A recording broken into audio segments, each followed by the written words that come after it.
Rama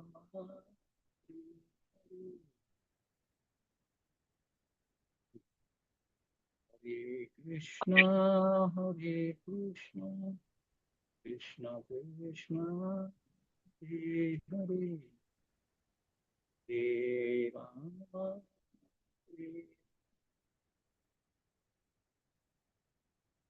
Rama Rama,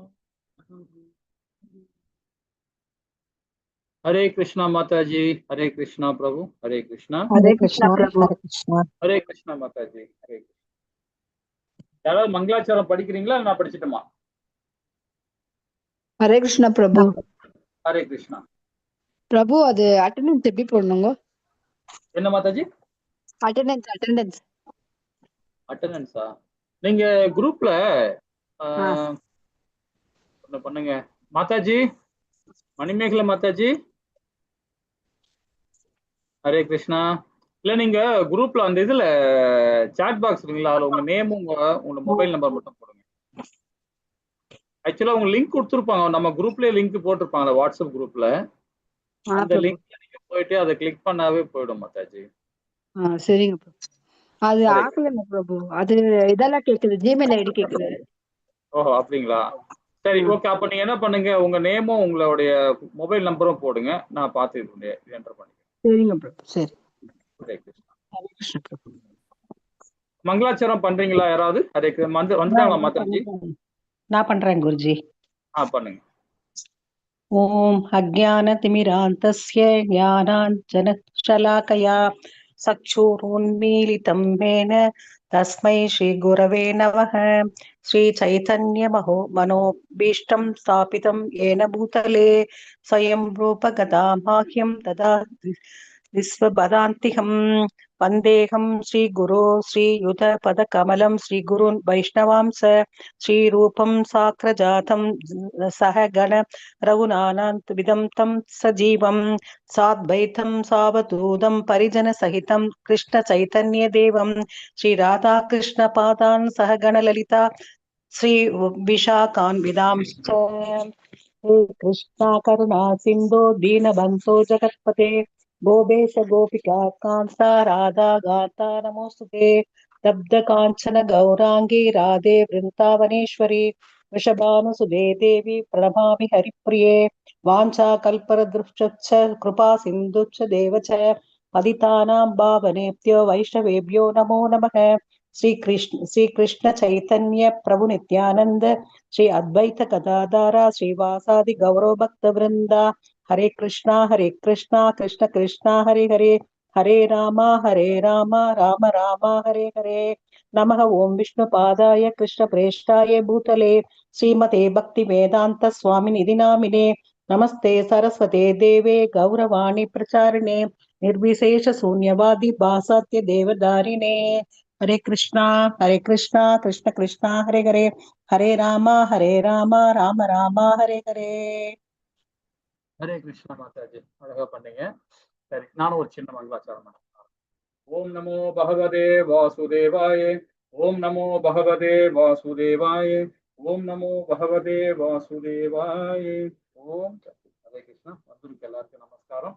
Hare Krishna Mataji. கர்ம யோகத்துல கடைசி அத்தியாயம், 6வது அத்தியாயம், தியான யோகம் பார்க்க போறோம். அதாவது அஷ்டாங்க யோகம்னு சொல்லலாம். சாங்கிய யோகத்தை பத்தி ரொம்ப ரொம்ப அழகா விரிவா நம்ம இதில் பார்க்க போறோம். ஹரே கிருஷ்ணா. அதற்கு முன்னாடி இந்த நிகழ்ச்சியை ஏற்பாடு பண்ணி கொடுத்த ஸ்ரீ ராதா கோவிந்தா இஸ்கான் மேங்களூருக்கு சின்ன ஒரு பிரார்த்தனோட பண்ணிப்போம். ஹரே கிருஷ்ணா. ஜெய் ஸ்ரீ கிருஷ்ணா சைதன்ய பிரபு நித்யானந்த ஸ்ரீ அத்வைத கதாதார ஸ்ரீவாசாதி கௌரவ. ஹரே கிருஷ்ணா கிருஷ்ண கிருஷ்ண ஹரே ஹரே, ஹரே ராம ராம ராம ஹரே ஹரே. இது பகவானுடைய விக்கிரகம், இது கோயிலோட விக்கிரகம் இது. ஹரே கிருஷ்ணா. சரி, நேற்று நாமும் 5வது அத்தியாயத்துல என்ன ஒரு சின்ன சுருக்கம் பார்த்தோம் அப்படின்னு பார்ப்போமா? சன்னியாசி அல்லது கர்ம யோகா. அர்ஜுனன் கேட்கிறார், செயல்படணுமா இல்ல சன்னியாசியா அப்படின்னு கேட்கிறாரு. ஏன்னா இது 3வது அத்தியாயத்திலே பகவான் கிட்ட கேட்டார் அர்ஜுனன். திரும்ப இதுல அங்கேயே பதில் அழகா கொடுத்தார் பகவான். ஆனா இந்த இடத்துல பாத்தீங்கன்னா பகவான் கொடுக்கறது இந்த கர்ம யோகத்தை கொஞ்சம் வித்தியாசமா டிஃப்ரெண்டா கொடுக்குறாரு பதில் இந்த அத்தியாயத்துல. அத்தியாயத்தை நம்ம பார்த்தோம் இல்லைங்களா? நிஷ்காம கர்மயோகத்துல பண்ணு அப்படின்ற. ஏன்னா சன்னியாசின்றது ரொம்ப கடினமான செயல். அது உன்னால முடியாது. இந்த கலிகாலத்துல முடியாது. அதெல்லாம் செய்ய முடியாது. அதனால நிஷ்காம கர்மயோகத்துல பண்ணு அப்படின்றார். ரொம்ப அழகா நேத்து சொன்னார். அப்பவும் அர்ஜுனனுக்கு வந்து பிடிபடல. திரும்பவும் கேள்வி அதை வந்து பாத்தீங்கன்னா, நிஷ்காம கர்மயோகத்துல எப்படி நாம செய்ய முடியும் அப்படின்ற விளக்கத்தை பகவான் ரொம்ப அழகா வந்து பந்தத்திலிருந்து விடுபடுறது அப்படின்னு சொல்லி கொடுக்குறாரு. கேட்டுட்டு அதுக்கப்புறமா பகவான் என்ன கேட்கிறாரு, சன்னியாசி அவ்வளவு கடினமா செயல்படுறது அப்படின்னு கேட்டனால பகவான் என்ன பண்றாரு, இந்த 6வது அத்தியாயத்துல அஷ்டாங்க யோகத்தை பத்தி சிறப்பா சொல்லி கொடுக்குறாரு. ஏன்னா இந்த காலத்துல வந்து பாத்தீங்கன்னா அந்த செயல் பண்ண முடியாது, கடினம். ஆனா பேருக்கு வேணா சொல்லிக்கலாம் அந்த மாதிரி செயல்படுறவங்களான்னு. இப்ப கூட பாத்தீங்கன்னா அப்பா அம்மா அண்ணன் தம்பி உறவெல்லாம் விட்டுட்டு போயாங்க, திருமணம் பண்ணிக்க மாட்டாங்க துறவரம் போறவங்க. அதனால சமுதாயத்தை விட்டு போயிடுவாங்க, தூர போயிடுவாங்க. இருந்தாலும் அந்த சில இதுல வந்து பாத்தீங்கன்னா ஒரு எப்படி சொல்றது, இப்போ கூட கும்பமேளா நடந்தது நம்ம உத்தரப்பிரதேசல, காசியில் நடந்தது. அப்ப பாத்தீங்கன்னா அந்த இடத்துல வந்து ஏகப்பட்ட பேர் வந்து பாத்தீங்கன்னா சன்னியாசிங்க நிறைய பேர் சிகரெட் பிடிக்கிறது, அப்புறம் பாத்தீங்கன்னா அந்த என்ன சொல்றது, தேவையில்லாத விஷயங்கள் தேவையில்லாத விஷயங்கள்லாம் பண்ணிட்டு இருந்தாங்க. ஏகப்பட்ட விஷயங்கள் பண்ணாங்க. அதுல வந்து கண்டுபிடிச்சு நிறைய பேரை வந்து திட்டாங்க. சோ இது மாதிரி நிறைய பேர் இருக்காங்க. ஏன்னா அது முடியாது, கடினம் அது.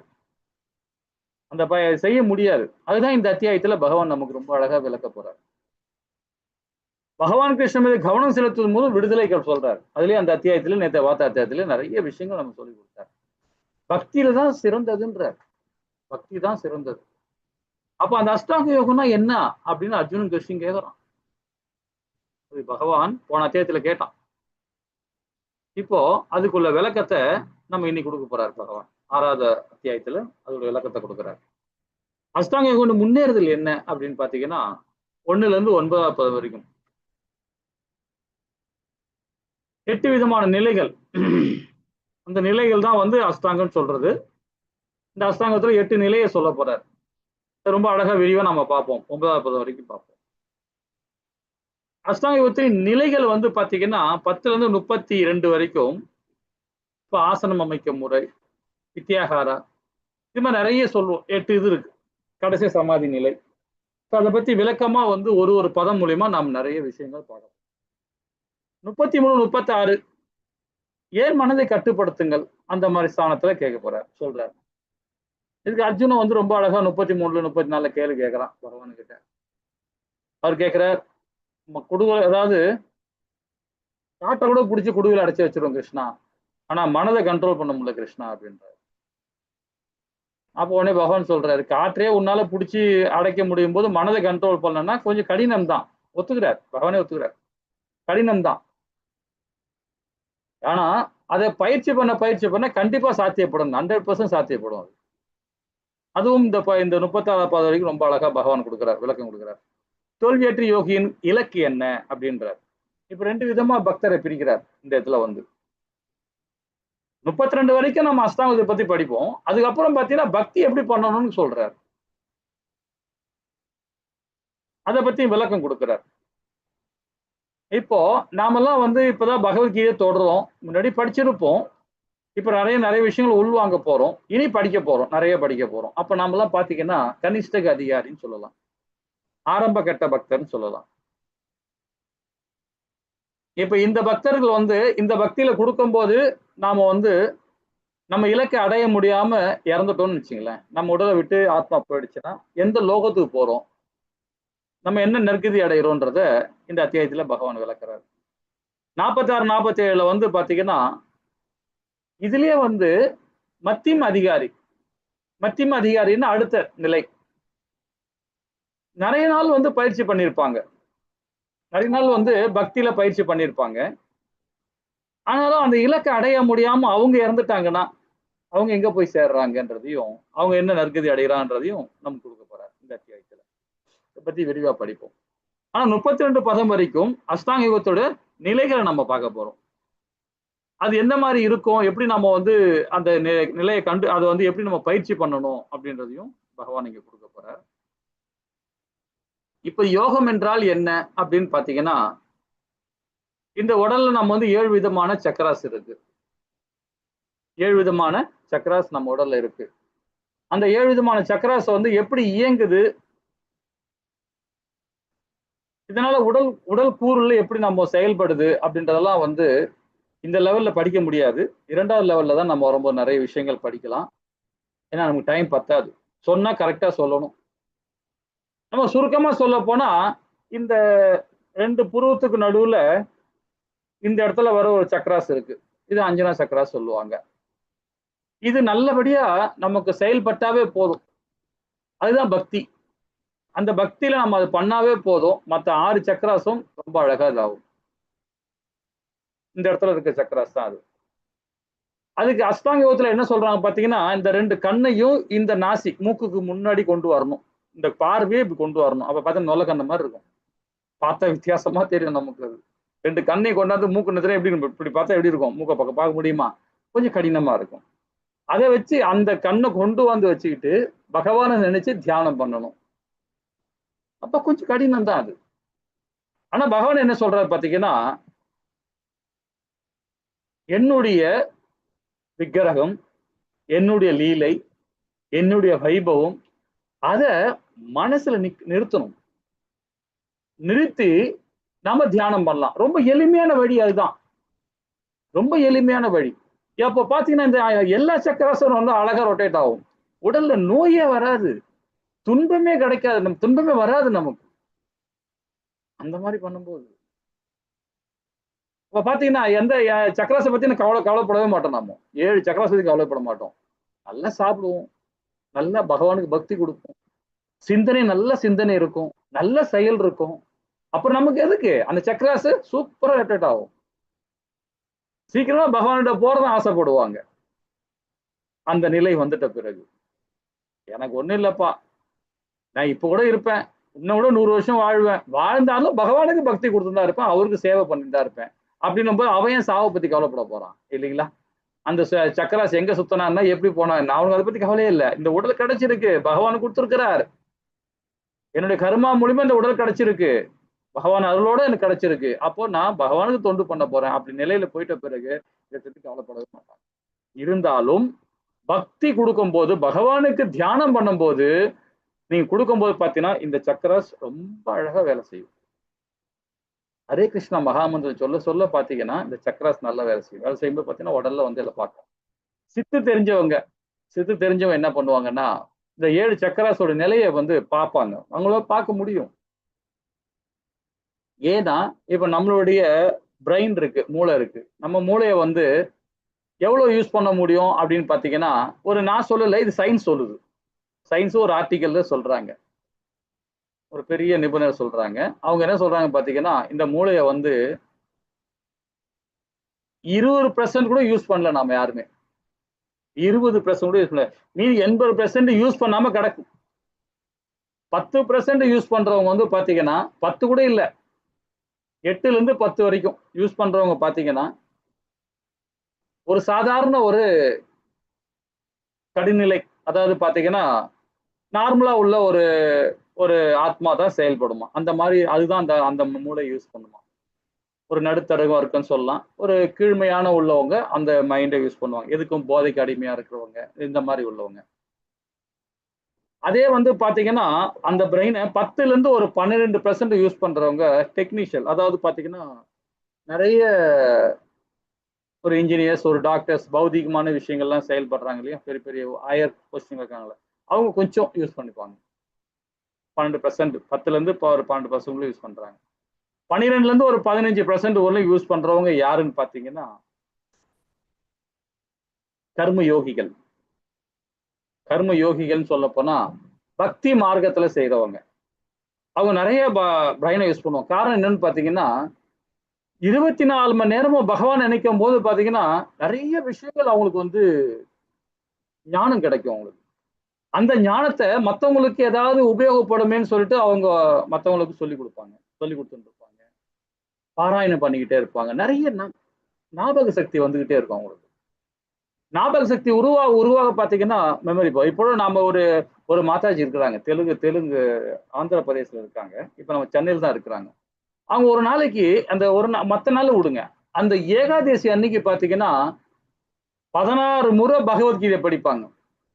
ஒரு சின்ன புக்கே வச்சுக்கிறாங்க. அதுல சில பிரபுபாதோட இதெல்லாம் இருக்காது, விளக்கம் இருக்காது, வெறும் ஸ்லோகம் மட்டும் படிப்பாங்க. 16 முறை படிப்பாங்க ஒரு நாளைக்கு. இன்னைக்கும் படிக்கிறோம், ஏகாதேசி அன்னைக்கு படிப்பாங்க. அழகா படிப்பாங்க, படிக்க முடியும், ரொம்ப ஈஸியா படிக்க முடியும். நீங்க முயற்சி பண்ணீங்கன்னா போதும். அவங்கள இந்த ஸ்லோகம் எதுல வருது கேட்டா டக்குன்னு சொல்லுவாங்க. அப்ப அந்த அளவுக்கு மெமரி, ஞாபக சக்தி வரும். படிக்க படிக்க படிக்க படிக்க ஞாபக சக்தி வரும் இல்லைங்களா?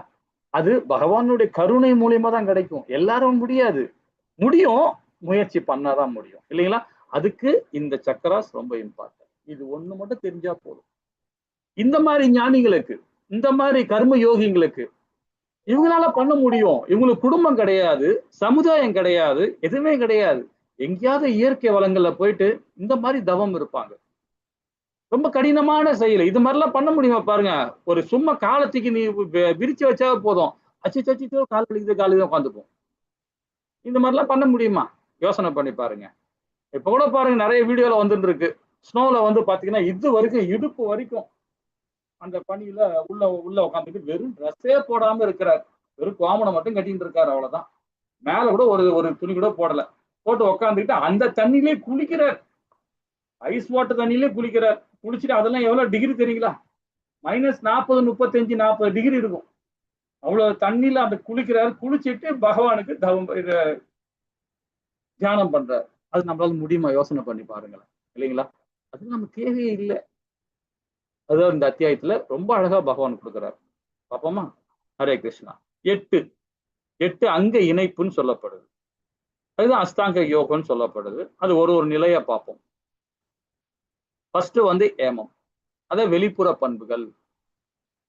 வெளிப்புற பண்புகள் சொல்லும் போது இந்த ஜடத்தை சம்பந்தப்பட்டு நம்ம சொல்லணும். நம்ம பேசுற வார்த்தைகள், நம்ம பார்க்கிற பார்வை, நம்ம கேட்கிற விஷயங்கள், நம்ம செயல்படுற கையால செயல்படுறது, காலால செயல்படுறது, உடலை வச்சு என்னெல்லாம் செயல்படணும், எப்படி பேசணும், எப்படி இது பண்ணணும், வெளிப்புற பண்புகள். அது உட்புற பண்புகள் அப்படின்னு பாத்தீங்கன்னா நிறைய விஷயங்கள், சாப்பிடுற விஷயங்கள், மனதள சம்பந்தப்பட்ட விஷயங்கள், புத்தி சார்ந்த செயல்கள்,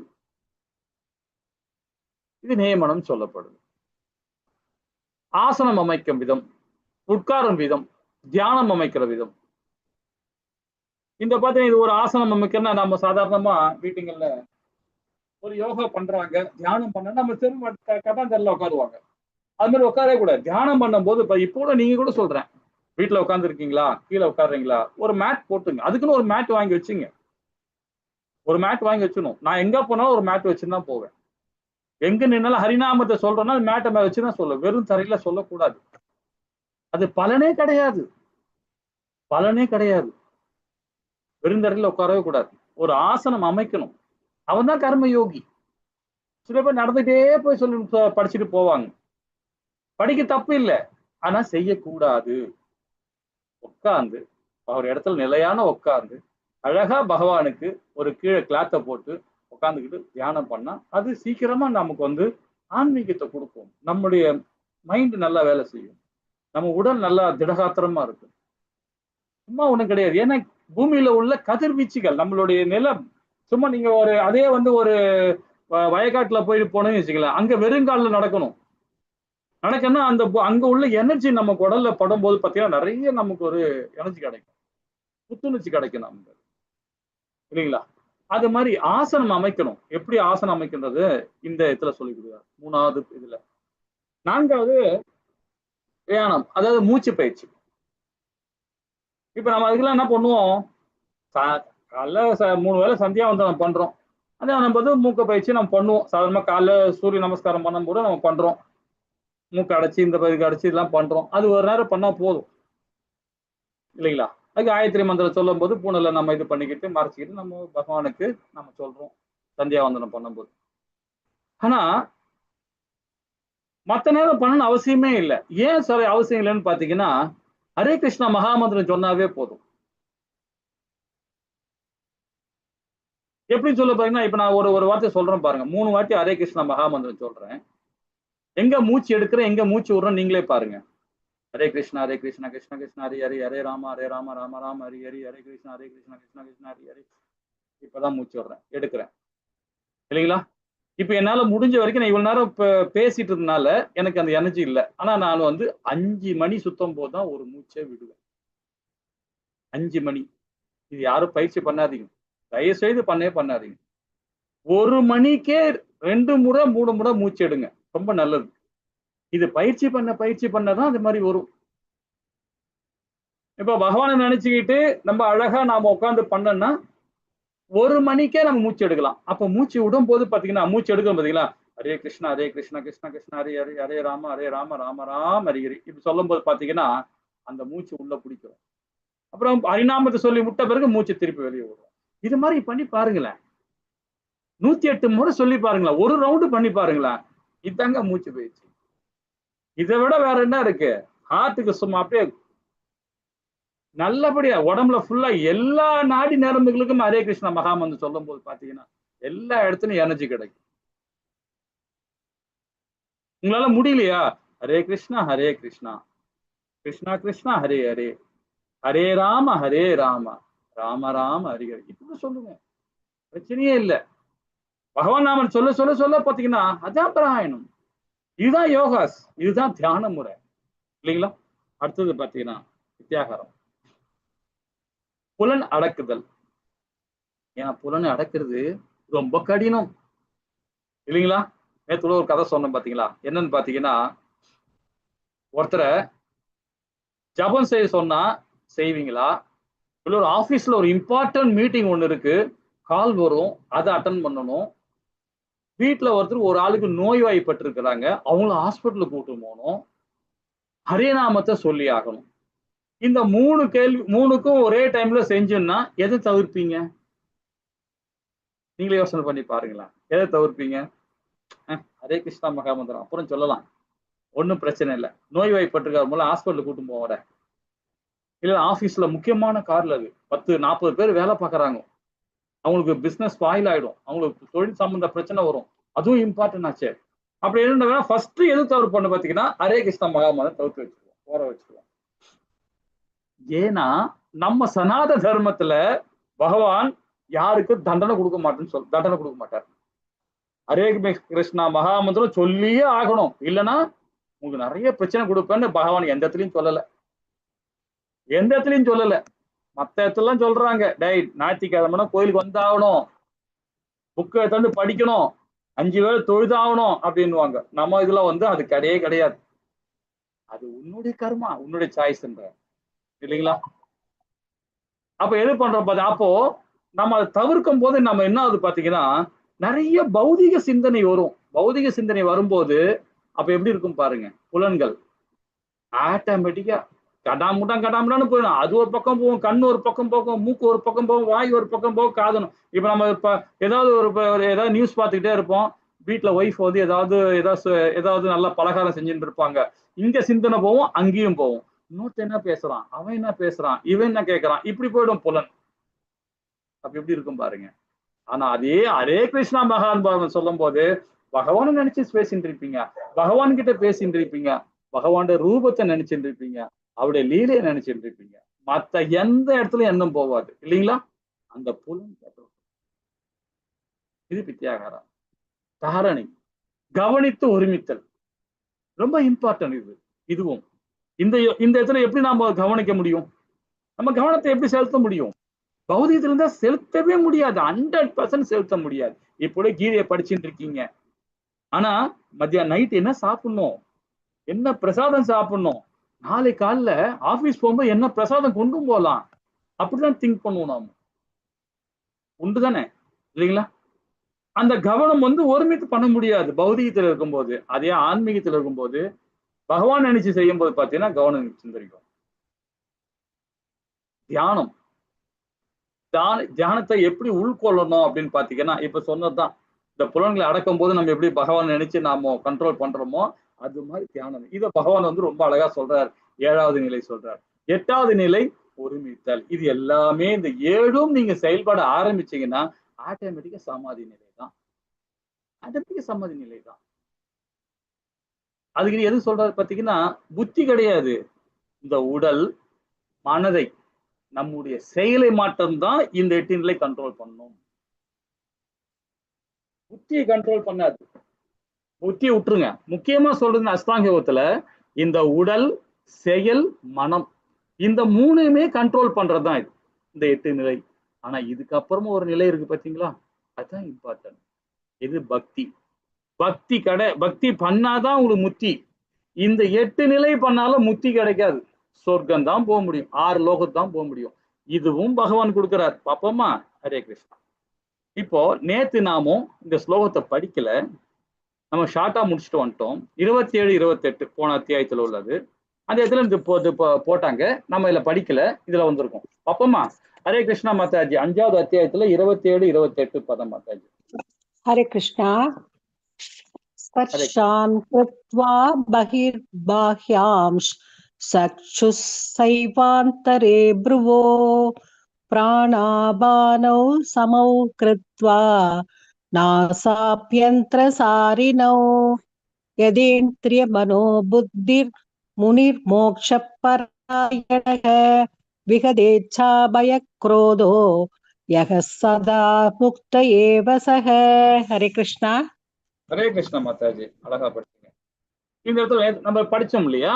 அதுதான் என்ன சொல்ல போறோம்னா, எல்லா பொற்புலன்களும் விஷயங்களையும் வெளியே நிறுத்தி புருவ மத்தியில், அதாவது இந்த புருவம் 2 புருவத்துக்கும் நடுவுல மத்தியில கண்களோட பார்வையை நிறுத்தி நாசில் வந்து உள் சுவாச காற்றையும் வெளி சுவாச காற்றையும் நிறுத்தி மனம், புலன்கள், அறிவு ஆகியவற்றை கட்டுப்படுத்தக்கூடிய முத்திய விரும்பும் ஆன்மீகவாதி ஆசை, பயம், கோபம் இவற்றிலிருந்து விடுபடுகிறான். எப்பொழுதுமே இந்த நிலையில இருப்பவன் நிச்சயமாக முக்தி அடைந்தவனே அப்படின்றார். நேற்று நம்ம படிச்சோம். நம்ம படிக்கல. அந்த அத்தியாயத்துல உள்ளது. ஆனா எப்பவுமே பகவான் என்ன பண்ணுவார் தெரியுங்களா? ஒரு அத்தியாயம் ஆரம்பிக்குதுன்னா, அஷ்டாங்க யோகம் ஆரம்பிச்சா நேத்திக்கு அது விளக்கம் கொடுத்துட்டார். 27, 28 சொல்லியிருக்கிறார். இப்ப நாளைக்கு பக்தியை கொடுக்க போது இன்னைக்கு ஆரம்பிச்சுடுவார். எப்பன்னா கடைசியா ஆரம்பிப்பார். எப்பவுமே அது ஆரம்பம். நீங்க 2வது லெவல் வந்தாதான் இதை பத்தி விவரமா புரியும் உங்களுக்கு. ஓகேங்களா? ஹரே கிருஷ்ணா. இப்ப 6வது பதம் என்ன சொல்றாரு பாப்போமா? ஹரே கிருஷ்ணா மாதாஜி. ஹரே கிருஷ்ணா. பந்துர் ஆத்மாத்மனஸ்தஸ்ய ஏனாத்மைவாத்மனா ஜிதஹ அநாத்மனஸ்து சத்ருத்வே வர்த்தேதாத்மைவ சத்ருவத். மனதை வென்றவனுக்கு மனமே சிறந்த நண்பனாகும். ஆனால் அவ்வாறு செய்ய தவறியவனுக்கோ அதுவே மிகப்பெரிய விரோதியாகும். ஹரே கிருஷ்ணா. ஹரே கிருஷ்ணா மாதாஜி. இந்த இடத்துல பாத்தீங்கன்னா, மனதுதான் நம்மளுடைய முக்கியமா நண்பனா விரோதியாக்குறதே வந்து மனதுதான். மனதை வந்து ஒருநிலைப்படுத்தணும். ஒருநிலைப்படுத்தும் போதுதான் வந்து பாத்தீங்கன்னா நம்மளுடைய மனது எப்பவுமே நண்பனாவே இருக்கும். ஒருநிலைப்படுத்த தவறிட்டோம்னா நம்ம மனது நமக்கு எதிர்மறையாக செயல்பட ஆரம்பிச்சிடும். விரோதம். அதாவது இந்த பௌதிக தன்மை, அதுதான் இந்த இயற்கை சார்ந்து இருக்கும் போது எப்பவுமே மனது எதிரியாத்தான் செயல்படும். எப்பவுமே எதிரியா செயல்படும் இயற்கையை சார்ந்து இருக்கும் போது. இதை பத்தி விவரமா படிப்போம். மனதின் இயற்கை என்ன? நண்பனா விரோதியா? இப்போ நண்பன் சொல்லும் போதுன்னா வழிகாட்டுதலை பின்பற்றணும். இப்ப நம்ம முன்னோர்கள், நம்ம பாட்டனார்கள், முப்பாட்டனார்கள், நம்முடைய ஆச்சாரிகள், வேதம், இது என்ன சொல்லப்பட்டதோ அதை நம்ம ஃபாலோ பண்ணணும் இல்லைங்களா? 2வது பாத்தீங்கன்னா படிப்படியான முன்னேற்றம். எப்பவும் எடுத்த உடனே நம்ம ரொம்ப வேதம் கூட சரி எடுத்த உடனே புரிஞ்சுக்க முடியாது. கொஞ்சம் கொஞ்சமா தான். இந்த மாதிரி சத்சங்கத்துல நம்ம இருக்கும்போது தான் இந்த மாதிரி விஷயங்களை நம்ம பேசி பேசி நம்ம கேட்க கேட்க நம்ம நிறைய விஷயங்கள் நம்ம தெரிஞ்சுக்கிட்டு அதுக்கேற்ற மாதிரி செயல்பட ஆரம்பிப்போம். படிப்படிதான் செயல்பட முடியும் இல்லைங்களா? அப்போ ஆரோக்கியமான முடிவுகள் நம்ம எடுக்க முடியும். புலன்களை பற்றுதல் இல்லாமல் இருக்கணும். அப்பதான் மனம் வந்து நண்பனாக இருக்கும். அதோட பலன் என்னன்னு பாத்தீங்கன்னா, சுதந்திரம் கிடைக்கும், நமக்கு நல்ல ஒரு முன்னேற்றம் கிடைக்கும். மனது நண்பனாக இருக்கும் போதுதான். அதே நண்பன் விரோதியா இருக்கும்போது பாத்தீங்கன்னா காமம் இருக்கும், கோபம் இருக்கும், பேராசை இருக்கும், பாவ இச்சைகளை திருப்தி அடைவோம். ஒருத்தரை திட்டினா நமக்கும் சந்தோஷம். ஏன் சந்தோஷம் கிடையாது, அந்த கோபத்தினால நம்ம திட்டுறோம். ஆனா கொஞ்ச நேரம் யோசனை, ஏன் நம்ம அவர் திட்டணும் அப்படின்னு யோசனை பண்ணப்போம். அப்போ அந்த இடத்துல இப்படி இந்த மனசுதான் காரணம் அது, இல்லைங்களா? அதே நம்ம திட்டாம இருந்துட்டோம்னா மனசு நமக்கு நண்பனாக இருக்கும். சரி, அவர் தப்பு பண்ணிட்டாரு, என்ன தப்பு தெரிஞ்சது, என்ன பண்ண முடியும்? திரும்பவும் அவர் தண்டிக்க முடியும்? தண்டிக்க முடியாது, இல்லைங்களா? ஒரு சின்ன சம்பவம் பாருங்களேன். ஒரு ஒரு புருஷன் பொண்டாட்டி இருக்கிறாங்க, பொஞ்சாதி இருக்கிறாங்க, ஒரு குழந்தை இருக்கு. ஒரு பெண் குழந்தைக்கு அன்னைக்கு ஒரு பிறந்த நாள் இருக்கு.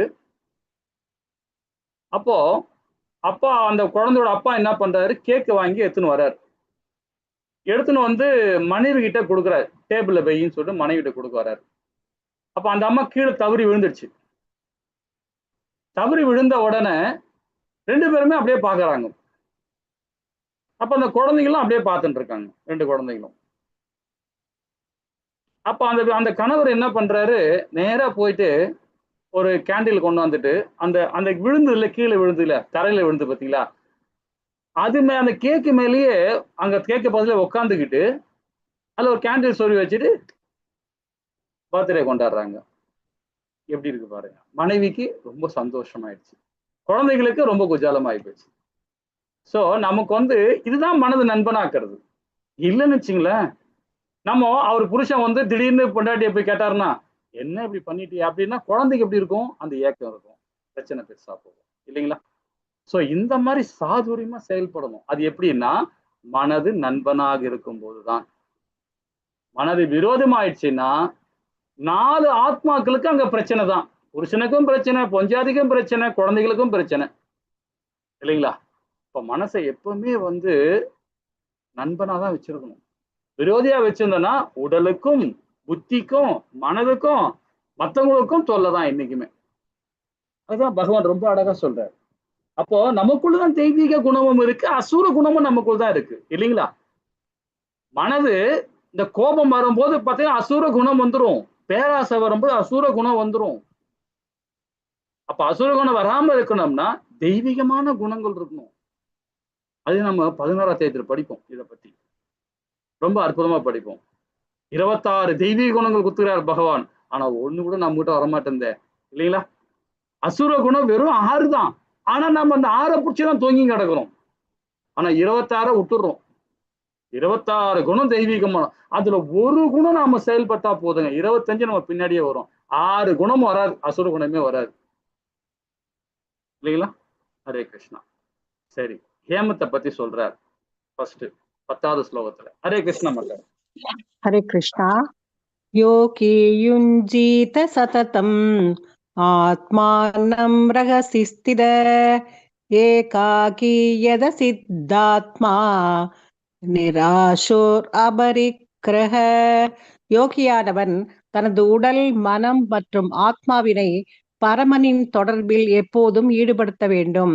அவன் தனிமையான இடத்தில் தனியே வசித்து மனதை கவனத்துடன் எப்போதும் கட்டுப்படுத்த வேண்டும். அவன் உரிமை உணர்வுகளிலிருந்தும் ஆசைகளிலிருந்தும் விடுபட்டிருக்க வேண்டும். ஹரே கிருஷ்ணா. ஹரே கிருஷ்ணா. ஹரே கிருஷ்ணா. இதுதான் சொல்ல வர்றார். அதாவது இந்த ஹேமம் சொல்ல வர்றது பாத்தீங்கன்னா, தன்னோட உடல், மனம், ஆத்மாவின் பரமனை தொடர்பு எப்பவுமே இருக்கணும். அப்பதான் நம்ம இந்த பௌதிக தன்மையிலிருந்து வெளியே வர முடியும். இல்லைன்னு வச்சுங்களேன், நம்ம கண்டிப்பா இன்பம் துன்பம் மாறி மாறி பிரச்சனைகள் எல்லாம் வந்துகிட்டே தான் இருக்கும், கண்டினியூ வந்துகிட்டே தான் இருக்கும். அதுக்கு என்ன சொல்றாரு பாருங்க, ஒரு தனிமையான இடத்தில் தனியே வசித்து மனதை கவனத்தோடு எப்பொழுதும் கட்டுப்படுத்த வேண்டும். அவன் உரிமை உணர்விலிருந்து, ஆசைகளிலிருந்து விடுபட்டு இருக்க வேண்டும்ன்றார். உரிமை உணர்வுனா என்ன பாருங்க, இது என்னுடைய மனைவி, இவர் என்னுடைய கணவன், என்னுடைய பிள்ளை, என்னுடைய பேரன், இது என்னுடைய வீடு, என்னுடைய காரு, என்னுடைய பங்களா, இப்படியே சொல்லிட்டு இருப்போம் நாமோ. அந்த உரிமையிலிருந்து விடுபட்டு இருக்கணும். அது எப்படி வரும்? பகவானுடைய பக்தி மார்க்கத்துல இருந்தா வரும். என்னுடைய மனைவி தான் அவங்க, என்னுடைய கணவன் தான் அவங்க, எல்லாமே நம்ம உறவு தான், இல்லைன்னு சொல்லல. அதை சில பிரபுபாதர் ரொம்ப அற்புதமா சொல்லுவார். என்ன சொல்லுவார் பாத்தீங்கன்னா, ட்ரெயின், ஒரு ரயில் ஓடுதுன்னு வச்சுக்கலாம், ஃப்ரண்ட் பொட்டி இருக்குங்களா இன்ஜின், அது எதுன்னு பாத்தீங்கன்னா கணவர், பின்னாடி வந்து மனைவி, இன்னொரு பொட்டி, இன்னொரு பெட்டி பிள்ளை, இன்னொரு பெட்டி இன்னொரு பிள்ளை. இத மாதிரி கணவன் கரெக்டா போயிட்டே இருக்கணும். நான் என்ற அகந்தை வந்துச்சுன்னு வச்சுங்களேன், எல்லாருக்குமே இது பின்னாடி இருக்கிற பொட்டி எல்லாம் ஒன்னொன்னா கைண்டி போயிட்டே இருக்கும். அவரு கரெக்டான ரூட்ல போனாதான் பின்னாடி இருக்கிற பொட்டி கரெக்டா ஃபாலோ பண்ணிட்டு வரும். சில பிரபுபாதர் ரொம்ப அழகா, ரொம்ப எப்படி சொல்லுவார், காமெடியா சொல்லுவாரு அதை. அப்போ அந்த உரிமை உணர்வு வந்து விடுபட்ட தன்மை இருக்கணும். இல்லைன்னா இவங்க என் பொண்டாட்டி, நான் சொல்றதை நீ கேட்கணும், கணவன் நீ என் கணவனா இருந்தா நான் சொல்றது நீ கேட்கணும் அப்படின்னு நினைச்சீங்கன்னா அப்ப என்ன ஆகும் பாருங்க, பிரச்சனை தான் வரும் இல்லைங்களா? அதுதான் நம்மள ஆச்சாரிகள்லாம் சொல்லுவாங்க. எப்பவுமே வந்து புருஷன் பொண்டாட்டிக்குள்ளார எனி டைம் பிரச்சனை வரும். பிரச்சனை இல்லாத குடும்பமே கிடையாது. ஏன்னா அவங்க ஒரு காலத்துல அவங்க ஒரு எப்படி சொல்றது, ஒரு இதுல அவங்க ஒரு வாழ்ந்திருப்பாங்க, ஒரு அவங்களோட குடும்பத்தோட வாழ்ந்திருப்பாங்க மனைவி, கணவன் வேறொரு குடும்பத்துல வாழ்ந்திருப்பார். அப்ப இருமனம் கூடும் போது பாத்தீங்கன்னா உடனே கூடாது, அது கூடனாலும் கொஞ்ச நாளைக்கு தான், அதுக்கப்புறம் என்ன ஆகும், பிரச்சனை தான் ஆகும். நீயா நானா நீயா நானான்னு போட்டு விடுவோம். அதுதான் நம்ம ஜெயபத்ரக சாமி சொல்லுவார். ஒரு நாள் சொல்ற ஒரு சப்தம் சொல்றார், நான் உங்க 2 பேருக்கும், அவர்தான் திருமணம் பண்ணி வைக்கிறார், 2 பேரும் வைசியர்கள், பகவானுடைய பக்தர்கள், 2 பேருக்கும் சொல்றார், ஒரு 3 விதமான ரகசியம் சொல்றேன் கேட்டுக்கிறீங்களா அப்படின்றார். சொல்லுங்க சொல்லுங்க, எல்லாமே கல்யாணத்துல வந்து எல்லாமே கேட்கறாங்க, சொல்லுங்க சொல்லுங்க சொல்லுங்கன்னு. என்ன சொல்ற தெரியுங்களா, எதுவா இருந்தாலும் அனுசரிச்சு போங்க, ஒண்ணு. 2வது சொல்றார், இது ஃபர்ஸ்ட் மந்திரம்ன்ற. 2வது திருப்பி என்ன சொல்றாரு, அனுசரிச்சு போங்க அப்படின்ற 2வதையும். 3வதையும் அனுசரிச்சு போங்க. 3மே அனுசரிச்சு போங்க 2 பேருக்கும். ஏன்னா இவர் ஒரு சூழ்நிலை வாழ்ந்திருக்கிற, இந்த அம்மா ஒரு சூழ்நிலை வாழ்ந்திருக்காங்க, 2மே சேர்றது ரொம்ப கடினம். அது இந்த கலிகாலத்துல கூடவே முடியாது. ஏதாவது ஒரு பிரச்சனை வரும். 2 புருஷன் பொண்டாட்டிக்குள்ள பிரச்சனை, 3ஆவது மனுஷன் உள்ள போனான்னா அவன் காலி இல்லைங்களா? ஏன்னா அந்த மாதிரி காலம் இது, ரொம்ப ஜாக்கிரதையா இருக்கணும். அதுதான் இங்க பகவான் ரொம்ப அழகா சொல்றார், தனிமையான இடத்தில் வசித்து, தனிமையான இடத்தில் மனதையும் உடலையும் பகவானுக்கு சேவை பண்ற மனப்பான்மையோட இருக்கும்போது பாத்தீங்கன்னா இந்த நிலையை நாம் அடைய முடியும்ன்ற இல்லைங்களா? ஹரே கிருஷ்ணா. ஆசனம் அமைக்கிற விதம் 11ல 12 பாப்போமா? ஹரே கிருஷ்ணா மாதாஜி. ஹரே கிருஷ்ணா. ஹரே கிருஷ்ணா. शूसौ देशे प्रतिष्ठाप्य स्थिरम् आसनम् आत्मनः नात्युच्छ्रितं नातिनीसं शैलाजिनकुशोत्तरं तत्रैकाग्रं मनः कृत्वा यद सिद्धेन्द्रियक्रियः उपविश्यासने युज्ञात् யோகம் ஆத்ம விசுத்தயே. ஹரே கிருஷ்ணா. நான் படிச்சிடறேன் இந்த இடத்துல என்ன சொல்றாரு பாத்தீங்கன்னா 11ல, அகத்தின் பயில தனிமையான இடத்தில் சென்று நிலத்தை தர்புல்லை பரப்பி அதன் மேலே மான் தோலாலும் மென்மையான துணையில மறைக்க வேண்டும் அப்படின்ற இந்த ஆசனம் அமைக்க முறை பாருங்க. இது ரொம்ப கடினமான செயல் இது. ஏன்னா புல்லு கிடைச்சிரும், எங்க பார்த்தா தர்ப புல்லு கிடைச்சிரும், அது மேல மான் தோலை போடணும். மான் தோலை எங்க போறது, நம்ம மான் தோலை பிடிச்சா போலீஸ் வரதான் அரெஸ்ட் பண்ணிடுவாங்க இல்லைங்களா? அது ஒரு பக்கம் இருந்தாலும் இந்த ஆசனம் அமைக்கும் முறையை வந்து மான் தோலால போட்டு அதுக்கு மேல மென்மையான துணியால போட்டு மறைக்கணும். இது 11. 12 பாருங்க, இந்த ஆசனம் மிக உயர்வாக தாழ்வாக இருக்கக்கூடாது. இப்ப நம்ம கடல் மட்டம் இருக்கு, நம்ம மெரினா பீச்ல கடல் மட்டம் இருக்கு. அந்த கடல் மட்டத்துல இருந்து பாத்தீங்கன்னா சும்மா மவுண்ட் ரோட்ல வந்துருங்க, அண்ணா சாலையில வந்துருங்க, அங்கிருந்து அண்ணா சாலையை பார்த்தா கடல் மட்டத்துல இருந்து பாத்தீங்கன்னா 4 அடி ஹைட் இருக்கு. அதே பூந்தமல்லி வந்துட்டீங்கன்னு வச்சுங்களேன், சென்னையில பூந்தமல்லி வந்துட்டீங்கன்னா 6 அடி ஹைட்டுன்னு சொல்லுது கவர்மெண்ட்ல சொல்றாங்க. இது அப்படியே உயர்ந்துகிட்டே போகும், வசந்துகிட்டே மேல போயிட்டே இருக்கும் அது. அப்ப எந்த இடத்துல நம்ம ஒரு ஆசனம் அமைக்கிறோம்னா ஆச்சாரியர்கள் என்ன பண்ணுவாங்கன்னா, அந்த நீரோட்டம், தண்ணியோட நீரோட்டம் இருக்கு, அந்த ஆறோட நீரோட்டம் இருக்கு, இந்த இடத்துல வச்சு ஆசனம் வைப்பாங்க. அந்த ஆத்துல இருந்து கீழே இருக்கக்கூடாது, மேலும் இருக்கக்கூடாது மட்டம். நான் உதாரணம் சொன்ன புரிஞ்சிருப்பீங்கன்னு நினைக்கிறேன். இப்ப கடல் மட்டம் சொல்லும் போது கடல் தான் நம்ம எப்பவுமே பேசிக். கடல்ல இருந்து பாத்தீங்கன்னா எப்பவுமே நம்ம வீடு கட்டுறது வந்து அது வந்து எல்லாம் சர்வே பண்றவங்க படிச்சவங்களுக்கு தெரியும். அதை பத்தி சர்வே பண்ணுவாங்க. ஒரு ரோடு ஒண்ணு போட்டிருக்காங்க, நம்ம தெருவுல ஒண்ணு இருக்குன்னா தெருவுல இருந்து ஒரு 3 அடி ஹைட் வீடு கட்டினா தான் நமக்கு பிரச்சனை இருக்காது. பிற்காலத்துல வரைக்கும் நமக்கு வந்து ஹைட் நம்ம இது நார்மலா எல்லாருக்கும் ஜென்ரலா தெரியுது. ஆனா கடல் மட்டும் இருந்து ஒரு சர்வே பண்ணுவாங்க. அதான் ரொம்ப இம்பார்ட்டன்ட். கடற்கரை ஓரமா இருக்கவங்க அட்டம் கொஞ்சம் உள்ள இருக்கிறவங்க கடல் மட்டும் மேல போயிடும், ஒன்றும் பிரச்சனை இல்லை. சில தாழ்வாவும் இருக்கு, அந்த இடத்துல சுனாமி இது வரும், புயல் வந்து அடிக்கும். ஸோ இந்த மாதிரி ஆசனம் அமைக்க முறையும் ஹைட்டாவும் இருக்கக்கூடாது, தாழ்வாவும் இருக்கக்கூடாது. உயர்வாகவும் தாழ்வாவும் இல்லாம கரெக்டான நிலையில இருக்கணும். புனிதமான இடத்தில், புனிதமான இடம் சொல்லும் போது எங்க தேட முடியும்? எல்லாமே புனிதமான இடம் தான். ஆனா இம்பார்ட்டன்ட் வந்து பாத்தீங்கன்னா இப்ப காசி, ராமேஸ்வரம் இருக்கு, நிறைய ஒரு புனித காஞ்சிபுரம் இருக்கு நம்ம தமிழ்நாட்டுல. அது மாதிரி ஏகப்பட்ட புனிதமான இடம்லாம் இருக்கு.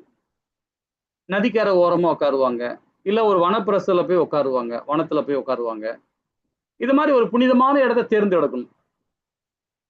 பின்னர் இதன் மேல் சிரமமாக நல்லா உட்காந்துட்டு இந்த வலது காலத்தோட எடுத்து வலது கால தூக்கி இடது தொடை மேல வைக்கணும். இடது கால தூக்கி வலது கால தொடை மேல வைக்கணும். பாதத்தை தூக்கி மேல வைக்கணும். எப்படி இருக்கும் பாருங்க. அந்த மாதிரி உட்காரணும். அப்போ நல்லா சப்பளங்களை போட்டு நல்லா வரிசை அப்படியே நம்ம ஸ்ட்ரைட்டா உட்காரணும். அமர்ந்து மனம், புலன்கள் மற்றும் செயல்களை கட்டுப்படுத்தி மனதை ஒருமுகப்படுத்தி இதயத்தை தூய்மைப்படுத்துவதற்காக யோகியானவன் யாகத்தை பயிர வேண்டும். நினைச்சு பாருங்க, இது நம்ம பண்ண முடியுமா? ரொம்ப கடினம். அதுதான் பகவான் நேற்று கேட்டார். அவன் அர்ஜுனன் கேட்டான், துறவா இல்லைன்னா செய்யலா அப்படின்னா. நீ கர்மாவே செய், அந்த கர்மா செய்யாத, சன்னியாசி ஆகாத, செய்ய முடியாது உன்னால வேணான்ற. அதுதான் இந்த அஷ்டாங்கத்தை கொண்டாந்து கொடுக்குறாரு இல்லைங்களா? பித்யாகாரா எப்படி பார்க்கலாமா? ஹரே கிருஷ்ணா மாதாஜி. ஹரே கிருஷ்ணா. யஜ்ஜன்ன ஏவத் சதாத்மானம் யோகி நியதமானசக சாந்திம் நிர்வாண பரமாம் மத்சம்ஸ்தாம் அதிகச்சதி. ஹரே கிருஷ்ணா. ஹரே கிருஷ்ணா மாதாஜி. இவ்வாறாக உடல், மனம் மற்றும் செயல்களை இடையராது கட்டுப்படுத்த பழகிய யோகி தனது ஒழுங்குபடுத்தப்பட்ட மனதுடன் பௌதிக வாழ்வை கலைத்து இறைவன் திருநாட்டை, அதாவது பகவான் கிருஷ்ண லோகத்தை அடைகிறான். கோலோகோல விருந்தாவனத்துல போய் அடைகிறான். உடலும் மனதையும் செயலையும் கண்ட்ரோல் பண்ணிட்டாவே போதும். அது கண்ட்ரோல் பண்ணணும்னா அந்த யோக பயிற்சி செய்யும் போது கொஞ்சம் கடினமா இருக்கும். இப்ப கிரகஸ்தனா இருக்கிறார், அவர் என்ன பண்றார்? அவர் குடும்பம் இருக்கு, சமுதாயம் இருக்கு, அவர் ஓடி ஓடி வேலை பார்த்தா ஆகணும். இதுல போய் எப்படி இது மாதிரி பண்ண முடியும்? கொஞ்சம் யோசனை பண்ணி பாருங்கண்ணா. அப்படியே நம்ம சில மக்களுக்கு இருக்கிறாங்க, காலைல ஒரு யோகா பண்றதுக்காக போய் எங்கேயாவது போய் பார்க்ல போய் உட்காந்துக்கிட்டு, இல்ல எங்கேயாவது ஒரு இடத்துல போய் ஒரு ரூம் போட்டு மேல ஒரு மொட்டை மாடியில ஒரு ரூம் போட்டுக்கிட்டு 4 பேர் உட்காந்துக்கிட்டு யோகா பண்றாங்க. இது மாதிரிலாம் பண்றாங்க. அது எதுக்குன்னா சும்மா ஒரு டைம் பாஸ் பண்ற மாதிரி. இப்போ நான் உடலை கண்ட்ரோல் பண்றேன், புத்தியை கண்ட்ரோல் பண்றேன் அப்படின்னு சொல்லுவாங்க. அதெல்லாம் ஒண்ணுமே கண்ட்ரோல் கிடையாது. அது செஞ்சுட்ட பேர் நல்லா சாப்பிடுவாங்க. சில பேர் என்ன பண்ணுவாங்க, சில ஒரு 4 நாளைக்கு கண்ட்ரோல் பண்ணுவாங்க, சில பேர் 5 நாளைக்கு கண்ட்ரோல் பண்ணுவாங்க, சில பேர் 2 வருஷம் பண்ணுவாங்க, இல்ல 10 வருஷம் கூட பண்ணுவாங்க. இல்லைன்னு சொல்லல. ஆனா இந்த பௌதிக செயல்பாடு கண்டிப்பா 100% இருக்கும். அதே யோகாவை, அந்த யோகா பயிற்சியை பண்ணும்போது பகவானை நினைச்சு பண்ணாங்கன்னா கண்டிப்பா அவங்க முக்தி. அதுதான் பகவான் சொல்றாரு. உடலையும் மனதையும் செயல்களையும் இடையராது கட்டுப்படுத்திய பழகிய தனது ஒழுங்குபடுத்த மனதுடன் பௌதிக வாழ்வை கலைத்து இறைவன் திருநாட்டைக்கு அடைய முடியும். பகவானுடைய அனுகிரகம் இருந்தா தான் நடக்கும், இல்லைங்களா? சரி, 14வது பதம் என்ன சொல்லு பாப்போமா? ஹரே கிருஷ்ணா. வேற யாராவது படிக்கிறாலும் கேளுங்க மாதாஜி, இல்ல நீங்க படிங்க. படிக்கிறீங்களா? हरे कृष्णा माता जी। प्रभु जी, नात्यस्न योगो अस्ति नासैकान्तम अनिश्यता नसादि स्वप्न शीलस्य जागृतो नैव अर्जुन। हरे कृष्णा। ஹரே கிருஷ்ணா. ஹரே கிருஷ்ணா.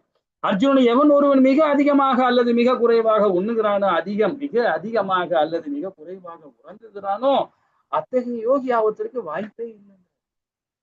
இப்ப 9வது அத்தியாயத்துல இதை பத்தி விரிவா படிப்போம். ராஜவித்யா ராஜ குவியோகத்துல பகவான் ரொம்ப அற்புதமா சொல்றாரு. சாப்பிட்ற விஷயத்த ரொம்ப அற்புதமா சொல்றாரு. உடல்ல பாத்தீங்கன்னா ஒரு டம்ளர் எடுத்துங்களேன், ஒரு கிளாஸ். அந்த கிளாஸ்ல அரைவாசி உணவு இருக்கணும், கால்வாசி தண்ணி இருக்கணும். கால்வாசின்றது அந்த கால்வாசி தண்ணி இருக்கணும். அந்த கிளாஸுக்குள்ளார கால்வாசி தண்ணி இருக்கணும். மீதி கால்வாசி எம்டியா இருக்கணும். அது காற்று இருக்கணும். அப்பதான் உடல் ஆரோக்கியமா இருக்கும்.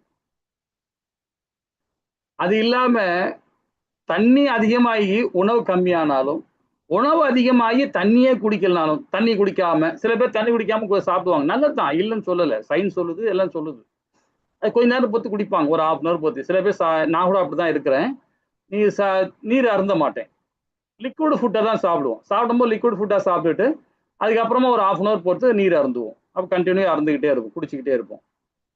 ஸோ அந்த மாதிரி இருக்கணும். அதாவது பார்த்தீங்கன்னா 3/4வாசி தான் நமக்கு உணவும் நீரும் இருக்கணும். அதுக்கு மேலே 1/4வாசி எம்டியே தான் இருக்கணும். அதுதான் ஆரோக்கியமானது. அப்போ அந்த உணவு செரிமனம் ஆகிறதுக்கு ஒரு 2 மணி நேரம் ஆகும். குறைஞ்சு ஒரு 1/2 மணி நேரம் தான் போதும் சொல்லுது வேதம். 1/2 மணி நேரத்துக்கு பிறகு நம்ம சாப்பிடலாம், லைட்டா சாப்பிட்டுக்கணும். ஆனா பார்த்தீங்கன்னா அது அவ்வளவா ஆரோக்கியமானது கிடையாது. 2 மணி நேரம் 3 மணி நேரம் குறைஞ்சது அது நம்ம அதுக்கப்புறம் உணவு எடுக்கணும். ஆனா அதே நம்மளுடைய ஆச்சாரிகள் என்ன சொல்றாங்கன்னா, பசி எடுத்தா மட்டும் சாப்பிடு, இல்லைன்னா சாப்பிடாது. தயவு செய்து சாப்பிடாது. 3 வேளை சாப்பிடணும், 5 வேளை சாப்பிடணும், 8 வேளை சாப்பிடணும், அதெல்லாம் வேணாம். சைனாக்காரன் 8 வேளை சாப்பிடுவான், தைவான்காரன் 5 வேளை சாப்பிடுவான், நம்ம 3 வேளை சாப்பிடுறோம் இல்லைங்களா? அவங்க உட்காந்து சாப்பிட்றதே பார்த்தீங்கன்னா டாய்லெட்ல உட்காந்துக்கிற மாதிரி உட்காந்துப்பான். இந்த வயிறு, இந்த மாறு எல்லாமே இங்க தொடையில முட்டிங்க கிடக்கும். நம்ம டாய்லெட்ல உட்கார மாதிரி போல உட்காருவான். உட்காந்துக்கிட்டு இப்படி சாப்பிடுவார். அந்த சாப்பிடும் போதே அந்த வயிறு முட்டும் போது அவர் ஸ்டாப் பண்ணிடுவார். அவர் சாப்பிட்றது சின்ன தொன்னை, அந்த தொன்னை தான் சாப்பாடு. அவர் 8 வேளை சாப்பிடுவார், 5 வேளை சாப்பிடுவார். நாமும் ஒரு இலையை பப்பரபான்னு இலையை வச்சுப்போம், 6 விதமான உணவு வச்சுப்போம், அடின்னு அடிப்போம். அப்போ என்ன ஆகும் பாருங்க, இல்லைங்களா? 4 கை நமக்கு 4 கை வைத்தியன்னு சொல்லுவாங்க பெரியவங்க. அந்த மாதிரி அதிகமா சாப்பிடக்கூடாது, கம்மியா சாப்பிடணும். ஒரு வேளை சாப்பிட்றது 400 கிராம் தான் சாப்பாடு, அதுக்கு மேல சாப்பிடவே கூடாது. சாப்பிட்டா விஷம் தான் நமக்கு, இல்லைங்களா? அதே மாதிரி கம்மியாவும் சாப்பிடக்கூடாது, பிரச்சனை தான். தூங்குற விஷயங்கள பாருங்க. ஒரு நாளைக்கு 24 மணி நேரத்துல நீங்களே சொல்லி நினைச்சு பாருங்களேன், ஒரு ஆள் எத்தனை பேர் தூங்குறீங்க நீங்களே சொல்லுங்க. இப்ப எனக்கு டைம் இல்லை, இருந்தாலும் ஒரு சின்ன விளக்கம் கேட்கிறேன். ஒரு நாளைக்கு எத்தனை மணி நேரம் தூங்கலாம் உங்களுக்கு பட்டதை சொல்லுங்க. 8 மணி நேரம். 8 மணி நேரம். 8 மணி நேரம்ன்றது நம்ம சராசரி வாழ்க்கைக்கு நமக்கு உகந்துதான், இல்லைன்னு சொல்ல. அதுக்கு மேல தூங்கக்கூடாது. தூங்குனா நம்முடைய குணம் ரசோ குணத்துக்கு போயிடும், தமோ குணத்துக்கு போயிடும். 10 மணி நேரம் தூங்குறவங்க, 9.5 மணி நேரம் தூங்குறவங்க குணம் தமோ குணத்துக்கு போயிடும். 6 மணி நேரத்துல இருந்து 8 மணி நேரம் தூங்குறதுக்கு பாத்தீங்கன்னா உடல் ஆரோக்கியமா இருக்கும். அதுக்கு மேல போனோம்னா, அதிகமா தூங்க ஆரம்பிச்சோம்னா நமக்கு குணம் மாறிடும், உடல் கெட்டு போயிடும். கம்மியாகவும் 6 மணி நேரத்துக்கு கம்மியாகவும் உறங்கக்கூடாது. இப்ப பாத்தீங்கன்னா நம்ம கிளாஸ் முடிக்கிறது மணி 10:30 ஆயிடும். நான் இங்க பக்கத்துலேயே பெட் இருக்கு, பிரச்சனை இல்லை, தட்டி கிட்டி போட்டு வச்சிருக்காங்க, டக்குன்னு போய் படுத்துப்பேன். ஒரு 11 மணி ஆயிடும் தூங்குறதுக்கு. காலைல 2:30 மணிக்கு எழுந்தே ஆகணும். 2:30 மணிக்கு எழுந்தா நாம பகவானுக்கு ஹரிபக்தி கொடுக்க முடியும். நம்முடைய சேவை அந்த மாதிரி இருக்கு. இப்ப பாருங்க, அது ஒரு 2:30 மணி நேரம், இது ஒரு எவ்வளவு பாத்துங்க, 1 மணி நேரம், மொத்தமே 4:30 மணி நேரம் தான். அப்போ நம்ம புத்தி எப்படி செயல்படும், இல்லைங்களா? ஆனா சில பிரபுபாதா என்ன சொல்றாரு பாத்தீங்கன்னா, வேற வழி கிடையாது. நீங்க யாருக்காக பண்றீங்க? பகவானுக்காக சேவை பண்றீங்க, பகவானுக்காக சேவை பண்றீங்க. அந்த அந்த அந்த அந்த அந்த செயல் செய்யும் போது உங்களுக்கு கண்டிப்பா உடல் ஆரோக்கியமா, இன்னை வரைக்கும் நோய் நொடி இல்லாம 57 வயசாவது, சுகர் கிடையாது, பிரஷர் கிடையாது, எதுவும் கிடையாது, ஆரோக்கியமா இருக்கும். சாத்வீகமான உணவு எடுத்துட்டு இருக்கும். ஆனா இடையில கொஞ்ச நேரம் அப்படி அப்படியே கொஞ்சம் கண்ணு உறங்குவோம் டே டைம்ல, இல்லைங்களா? ஸோ அந்த மாதிரி குறைவாகவும் தூங்கக்கூடாது, அதிகமாகவும் தூங்கக்கூடாது, அதிகமாகவும் உண்ணக்கூடாது, குறைவாகவும் உண்ணக்கூடாது, இல்லைங்களா? ஹரே கிருஷ்ணா. 17வது ஸ்லோகம் மாதாஜி. வேற யாராவது படிக்கிறனா படிங்க, இல்ல மாதாஜி படிக்கட்டும். ஹரே கிருஷ்ணா. யுக்தாஹார விஹாரஸ்ய யுக்தசேடஸ்ய கர்மசு யுக்த ஸ்வப்னாவபோதஸ்ய யோகோ பவதி துக்கஹ. ஹரே கிருஷ்ணா. உண்ணுதல், உறங்குதல், உடைத்தல், கேளிக்கை ஆகிய பழக்க வழக்கங்கள் நெறிப்படுத்துவதும் யோக பயிற்சியின் மூலமாக எல்லா துன்பங்களையும் பெருமளவில் நீக்க விட முடியும். ரொம்ப அழகா சொல்றாரு. இப்போ உண்ணுதல், உறங்குதல் பார்த்துட்டோம். உழைத்தல், மூடா மாதிரி செயல்படுவாங்க சில பேர். அதுக்கு ஒரு உதாரணம் கூட சொல்லுவோம். நம்ம 9வது அத்தியாயத்துல இதை பத்தி விரிவா படிப்போம். ராஜ்ய வித்யா ராஜகுதில படிப்போம். மூடான என்ன சொல்லப்படுது பார்த்தீங்கன்னா, ஒரு கழுதை இருக்குன்னு வச்சுங்களேன். அந்த கழுதை என்ன பண்ணும்? அவன் முதலாளி சொல்றத உடல்ல ஏத்தி வச்சுட்டு என்ன கல் ஏத்தினாலும் சரி, பஞ்சு ஏத்தினாலும் சரி, மண் ஏத்தினாலும் சரி, அது என்ன பண்ணும்? அது தூக்கி சமுத்திரம் போயிட்டே இருக்கும். அது சொல்ற இடத்துக்கு போய் நிற்கும். அதுக்கு என்ன தேவை? அதுக்கு என்ன ஒரு ஏசி ரூம் வேணுமா? இல்ல படுக்கிறதுக்கு மெத்துன்னு வேணுமா? அதுக்கு எதுக்குமே தேவையில்லை. அது எதுக்கு கேக்குது? அது பண்ணுது ஒரு கட்டு புல்லுக்காக. ஒரு கட்டு புல்லு. அந்த புல்லுக்காக அந்த ஓனர் சொல்றதை கேட்டுன்னு செய்யுது அது பாட்டுன்னு. இல்லைங்களா? அப்போ அதுக்கு அந்த அளவுக்கு தான் ஞானம் இருக்கு. நாம பண்றது பாருங்க, செயல் பாருங்க. ஓடிக்கிட்டே இருப்போம். 8 மணி நேரம் இல்ல, 12 மணி நேரம் வேலை செய்யணும். பணம் சம்பாதிக்கணும். 1000 ரூபாய் வந்துச்சா பத்தலப்பா, இன்னும் 2 மணி நேரம் எங்க வேலை கிடைக்குமா பார்ப்போம். ஏதாவது ஒரு வேலை பார்ப்போம் அப்படின்னு. ஒரு இன்ஜினியரிங் படிச்ச பையங்க, நீங்க நம்பவே மாட்டீங்க, எங்க தெருவில் தான் இருக்கிறாரு, இப்பவும் இருக்கிறார். ஒரு பிராமண பிள்ளை தான் அவரு. அகரகாரில் பிறந்தவர் தான். இங்க பிரசவத்திலே அகரகார் தெருன்னு சொல்லுவாங்க அதை. அந்த தெருவில் உள்ளவர் தான். ஐடி ஃபீல்ட்ல ஒர்க் பண்றார். ஒரு கன்சல்டன்ட்ல ஒர்க் பண்றார். கிட்ட 1.5 லட்சம் ரூபாய் மேல சம்பளம் வாங்குறார். அவர் ஆபீஸ்ல இருந்து வந்த பிறகு என்ன பண்றாரு தெரியுங்களா? சாயங்காலம் ஆனா பைக்கை தூக்கின்னு சுகி ஓட்டின்னு இருக்காரு. ஏடா பாதி இப்படி பண்ணினீங்கடா அப்படின்னா, சம்பளம் பத்தாதாடாண்ணா. அங்கிள் அதெல்லாம் பத்தாது அங்கிள், நிறைய பிரச்சனை இருக்குது அங்கிள் எனக்கு அப்படின்னு ஓடிட்டு இருக்கான். நல்ல வீடு வசி, சொந்த வீடு, எல்லாம் வாடகை எல்லாம் வந்துட்டு இருக்கு. பையன் 2 பையன் தான், 2 பிள்ளைகள் தான். 2 பேரும் நல்ல உத்தியோகம் பார்த்துருக்க, நல்ல சேலரி வந்து, வீடு நல்ல வசதியா இருக்கு. இருந்தாலும் ஆசை ஆசை அதுதான் மூடான்றது. அதை சரி பண்ணணும். 8 மணி நேரம் வேலை செஞ்சா போதும். 8 மணி நேரம் வேலை செஞ்சா அந்த சம்பளம் வருது, அதை வச்சு பகவானுக்கு பக்தி கொடுத்துட்டு நாமளும் அடுத்த நிலைக்கு போக பார்க்கணும். அதுதான் உண்மையான சிக்கனம், இல்லைங்களா? அதுதான் உண்மையானது. உழைச்சிக்கிட்டே இருந்தா என்ன ஆகும் பாருங்க. குணம் மாறும், செயல் மாறும், எண்ணங்கள் மாறும். அதே மாதிரி கேளிக்கையும் அப்படிதான். போய் இன்னைக்கு மெரினா பீச்சுக்கு போயிடலாம்பா, இன்னைக்கு சாட்டர்டே நைட்டுப்பா, நைட்ல போய் மெரினா பீச்ல போய் 12 மணி நேரம் இருக்கலாம்பா, 12 மணிக்கு இருந்துட்டு காலைல லீவ் தானே, ஆஃபீஸ் லீவ் தான் அப்படின்னு சில பேர் போறவங்க இருக்கிறாங்க. சில பேர் இன்னைக்கு என்ன நல்ல நாள், இன்னைக்கு இந்த நாள் பாத்தீங்கன்னா சாயங்கால டைம்ல 6 மணிக்கு தாமோதர லீலை, கோவில்ல போனா பிரசாதம் கிடைக்கும், கோவில்ல போனா ஹரிநாமத்தை சொல்லலாம், பகவானுக்கு பக்தி கொடுக்கலாம், அப்படி சில ஆத்மாக்கள் இருக்காங்க, இல்லைங்களா? அதை நெறிப்படுத்தணும். ரொம்ப அழகா சொல்றாரு. ஆகி இந்த நாளுமே பழக்கங்களை நெறிப்படுத்தணும். யோக பயிற்சியின் மூலமாக எல்லா துன்பங்களும் பெருகளும் நீக்க முடியும், இல்லைங்களா? தாரணை பாப்போமா? தாரணை பத்தி பாப்போமா? 18வது ஸ்லோகம் படிங்க மாதாஜி. ஹரே கிருஷ்ணா. யதா விநியதம் சித்தம் ஆத்மன்யேவாவதிஷ்டதே நிஸ்ஸப்ருஹ கர்வ காமேப்யோ யுக்தயித்யுத்ஸ்வதே ததா. ஹரே கிருஷ்ணா. யோகியானவன் யோக பயிற்சி. நான் படிச்சிடறேன். ஸ்லோகம் மட்டும் படிங்க. யோகியானவன் யோக பயிற்சியின் மூலமாக தனது மனதின் செயல்களை ஒருங்குபடுத்தி எல்லா ஜட ஆசைகளிலிருந்து விடுபட்டு உன்னதத்தின் நிலை பெறும்போது யோகத்தின் நன்கு நிலை பெற்றவனாக கூறப்படுகிறது. காரணம் என்ன பாருங்க? யோக பயிற்சியின் மூலமாக மனதை கண்ட்ரோல் பண்ற, செயலையும் கண்ட்ரோல் பண்ற. இது முக்கியமா இந்த 8 நிலையும் அதுதான், அந்த 7 நிலையும் அதான் சொல்லுது. என்ன சொல்லுது? மனம், செயல், உடல் மாறி மாறி தான் சொல்லுது, இல்லைங்களா? அப்ப அதுல இருந்து விடுபட்ட தன்மையில இருக்கணும். ஹரே கிருஷ்ணா. 19வது பதம். யதா நீபோ நிவாதஸ்தோ நேங்கதே சோபமா சம்ருதா யோகினோ யத சித்தஸ்ய யுஞ்சதோ யோகம் ஆத்மனஹ. ஹரே கிருஷ்ணா. ஹரே கிருஷ்ணா. காற்று வீசாத இடத்தில் தீபம் அசையாமல் இருப்பதை போல மனதை அடக்கிய யோகி தீபியமான ஆத்மாவின் மீதான தனது தியானத்தில் எப்பொழுதுமே சமமாக உள்ளார். பகவானுடைய ஹரிபக்தியோடு இருக்கிறவன் தியானம் பண்ணும் போது பாத்தீங்கன்னா இந்த மாதிரி கோலத்துல தான் இருப்பாங்க அவங்க. ஆனா இந்த மாதிரி போட்டோல பாக்குறீங்களா, அந்த மாதிரி இல்ல. ஸ்டைல்ல பாக்குறீங்க, அந்த மாதிரி எல்லாம் பண்ண முடியாது, ரொம்ப கடினம். இதெல்லாம் சத்தியுகத்துல பண்றதுதான் இது. அடுத்த யுகத்துல பண்ண மாட்டாங்க அந்த மாதிரி. சத்தியுகத்துல மட்டும்தான் போனாங்கன்னா, காட்டுக்கு போனாருன்னா கசிவ முனிவர், விஸ்வாமுத்திரர், பிருகு இவங்கெல்லாம் போனாங்கன்னு வச்சுங்களேன், 10,000 வருஷம், 20,000 வருஷம், 5,000 வருஷம், 2,000 வருஷம், 1000 வருஷம் தவம்ட்டு வருவாங்க. நம்மளால இது மாதிரி இருக்க முடியுமா பாருங்க? ரொம்ப கடினம். ஒரு வேலை ஜாப்லாம் அடுத்த வேலை வயிறு கொயாங்குவாங்குவான்னு கத்துது. 2 வேளை சாப்பிடனா இன்னும் பிரச்சனை தான் நமக்கு. 3 வேளை சாப்பிடனா இன்னும் குறைச்சம் தான் இல்லைங்களா? ஸோ அந்த மாதிரி நாம பண்ண முடியாது, உட்கார முடியாது, அசையாம எப்படி இருக்க முடியும்? துருவ மகாராஜா பாருங்க, ஒத்த கால் நின்றுகிட்டு உட்காந்து பயங்கரம் தவம் பண்ணிட்டு இருக்காரு. அவர் ஆள் மனசுல போய் பகவான் உள்ள பூந்து அவர் தவத்தை கலைச்சு அதுக்கப்புறம் வர்றாரு. அந்த மாதிரி தவம் இருக்கிறார் துருவ மகாராஜா இல்லைங்களா?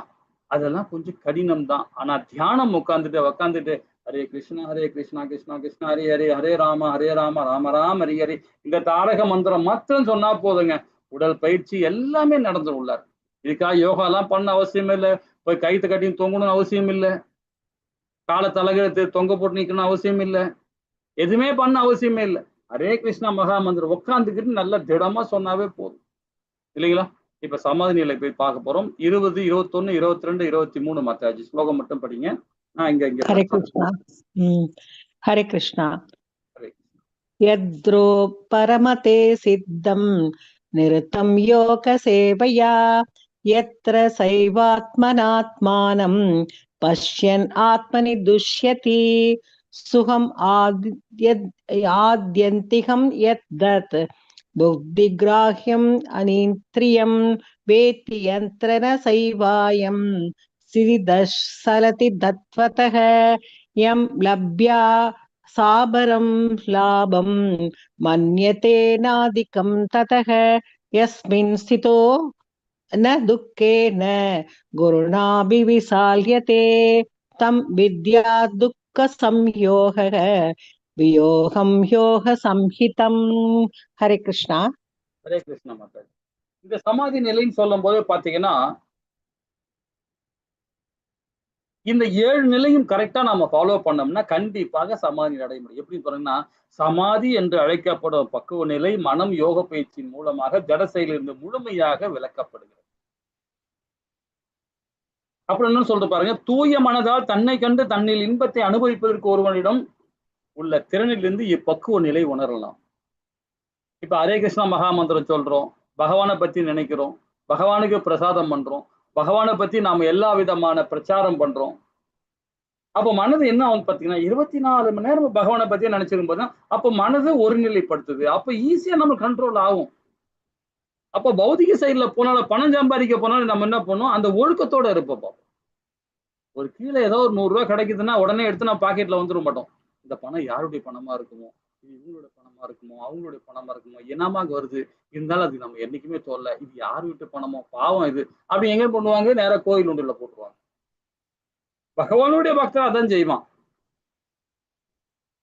இல்லைங்களா? ஒரு இல்லாதவனுக்கு யாருக்காவது இல்லாதவனுக்கும் அந்த பணத்தை கொடுப்பான், தன்னுக்கு எடுத்துக்க மாட்டான். ஒரு ஆன்மீகவாதி பகவானுடைய பகவத் பக்தன் அப்படிதான் இருப்பான் இல்லைங்களா? அப்போ அடுத்தவன் பொருளுக்கு ஆசைப்பட மாட்டான், அடுத்தவன் மனசை சங்கடப்படுத்த மாட்டான். அப்போ எப்படி இருக்கும் பாருங்க. அப்ப இந்த நிலை அடைகிறது சமாதி நிலை.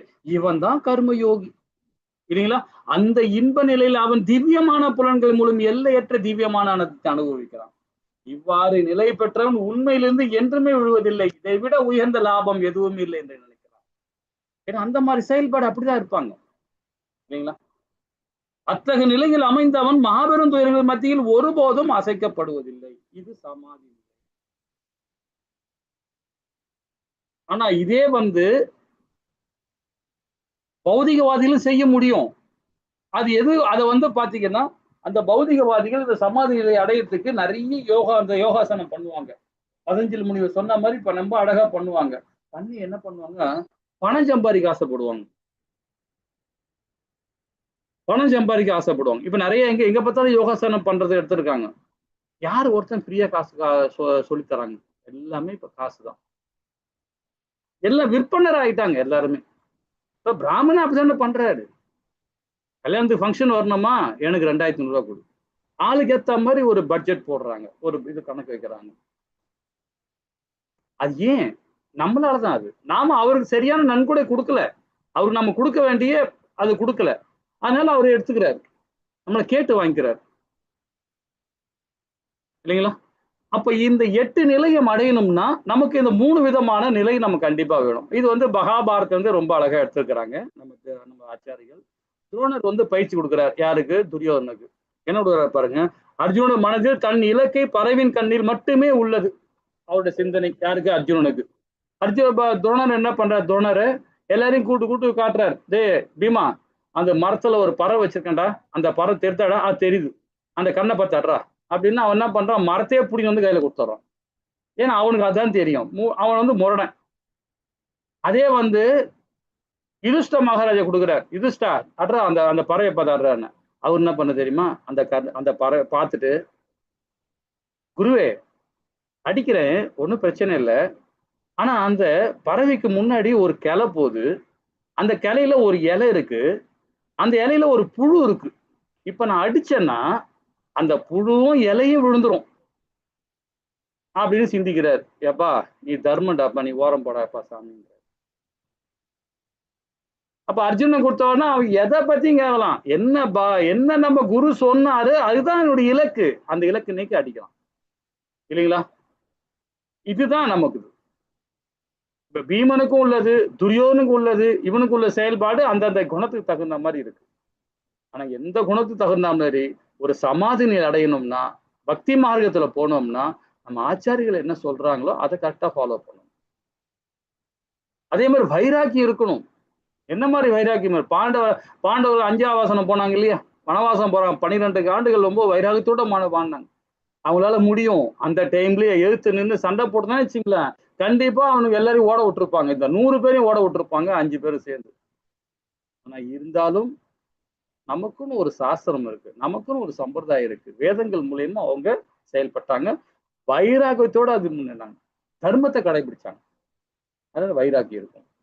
அதே மாதிரி திரௌபதி சுயவத்துல பிறகு அர்ஜுன மனதை ஒன்றுபடுத்தி தன் இலக்கை கீழ்ப்படுவதற்கு, அதாவது கீழே உள்ள ஒரு தண்ணி மாதிரி வச்சுட்டு மேல உள்ள பிம்மத்தை அடிக்கிறார். இந்த தண்ணியை பார்த்து அந்த ஷூட் பண்றார்.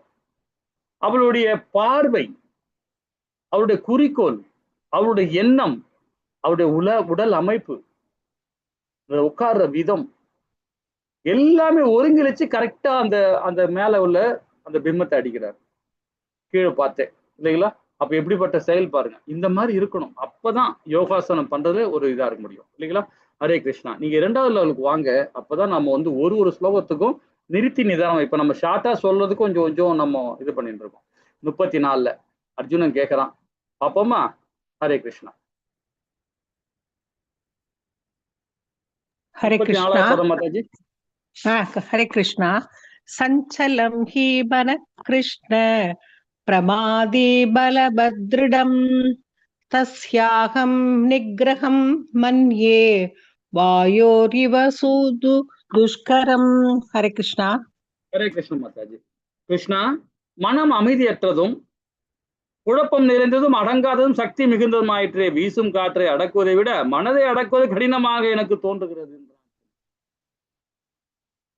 வீசும் காற்றை கூட அடைக்கிறவானா, ஆனா மனதை என்னால கண்ட்ரோல் பண்ண முடியல கிருஷ்ணா அப்படின்னு கொஸ்டின் கேட்கிறான் பகவான் கிட்ட. 34வது பாத்துல பகவான் என்ன சொல்றாரு பாப்போமா? ஹரே கிருஷ்ண மாதாஜி. ஹரே கிருஷ்ணா. ஸ்ரீ பகவான் உவாச்ச அசம்சயம் மகாபாகோ மனோ துர்நிகிரகம் சலம் அப்யாசாசேன துது கௌந்தேய வைராக்கியேன சக்ருஹ்யதே. ஹரே கிருஷ்ணா. ஹரே கிருஷ்ணா. பகவான் கிருஷ்ணன் கூறினார், பலம் பொருந்திய பையனுடைய அர்ஜுனன் மகனே, அமைதியற்ற மனதை அடக்குவது சந்தேகமின்றி கடினம். ஆனால் தகுந்த பயிற்சினாலும் பற்றின்மைனாலும் இது சாத்தியப்படும். 35 ரொம்ப அழகா பகவான் சொல்றார். கண்டிப்பா சாத்தியப்படும். ஏன்னா இந்த பதம் தான், 2 பதம் தான் என்ன இந்த பகவத்கீதையை பிடிச்சி இழுத்து வந்தது. என்னுடைய அனுபவத்தை நான் சொல்றேன். இது பக்திக்கு மாத்திரம் கிடையாது, எல்லா வாழ்க்கையில எல்லா விஷயத்துக்குமே இது உகந்தது. பகவான் கொடுக்கிற இந்த ஞானம் பௌதிகத்துக்கும் உகந்தது தான். இப்போ ஒரு கலெக்டர் படிக்கிறார், ஒரு இன்ஜினியர் படிக்கிறார், ஒரு டாக்டர் படிக்கிறாருன்னா அவங்களுக்கும் இது உகந்தது தான். ஒரு சப்ஜெக்ட்ல பயிற்சி பண்ணா பயிற்சி முடிஞ்சிச்சா, அதோட வாழ்க்கை முடியல, படி, திடகாத்திரமா படி, ஸ்டெப்பா படிக்க முடியும் உன்னால அப்படின்னு இந்த ஸ்லோகம் நம்மள ஊக்குவிக்குது. அவன் என்ன சொல்றான்? காற்றை கூட குடியில அடைச்சிருவோம் கிருஷ்ணா, மனதை கண்ட்ரோல் பண்ண முடியல கிருஷ்ணா அப்படின்றான். ஒரு சப்ஜெக்ட் போயிடுச்சு இப்ப கிருஷ்ணா அப்படின்றான். ஆனா பகவான் என்ன சொல்றாரு பார்த்தீங்களா? அது அமைதியற்றது, கடினம்தான், சந்தேகம் கடினம் தான்.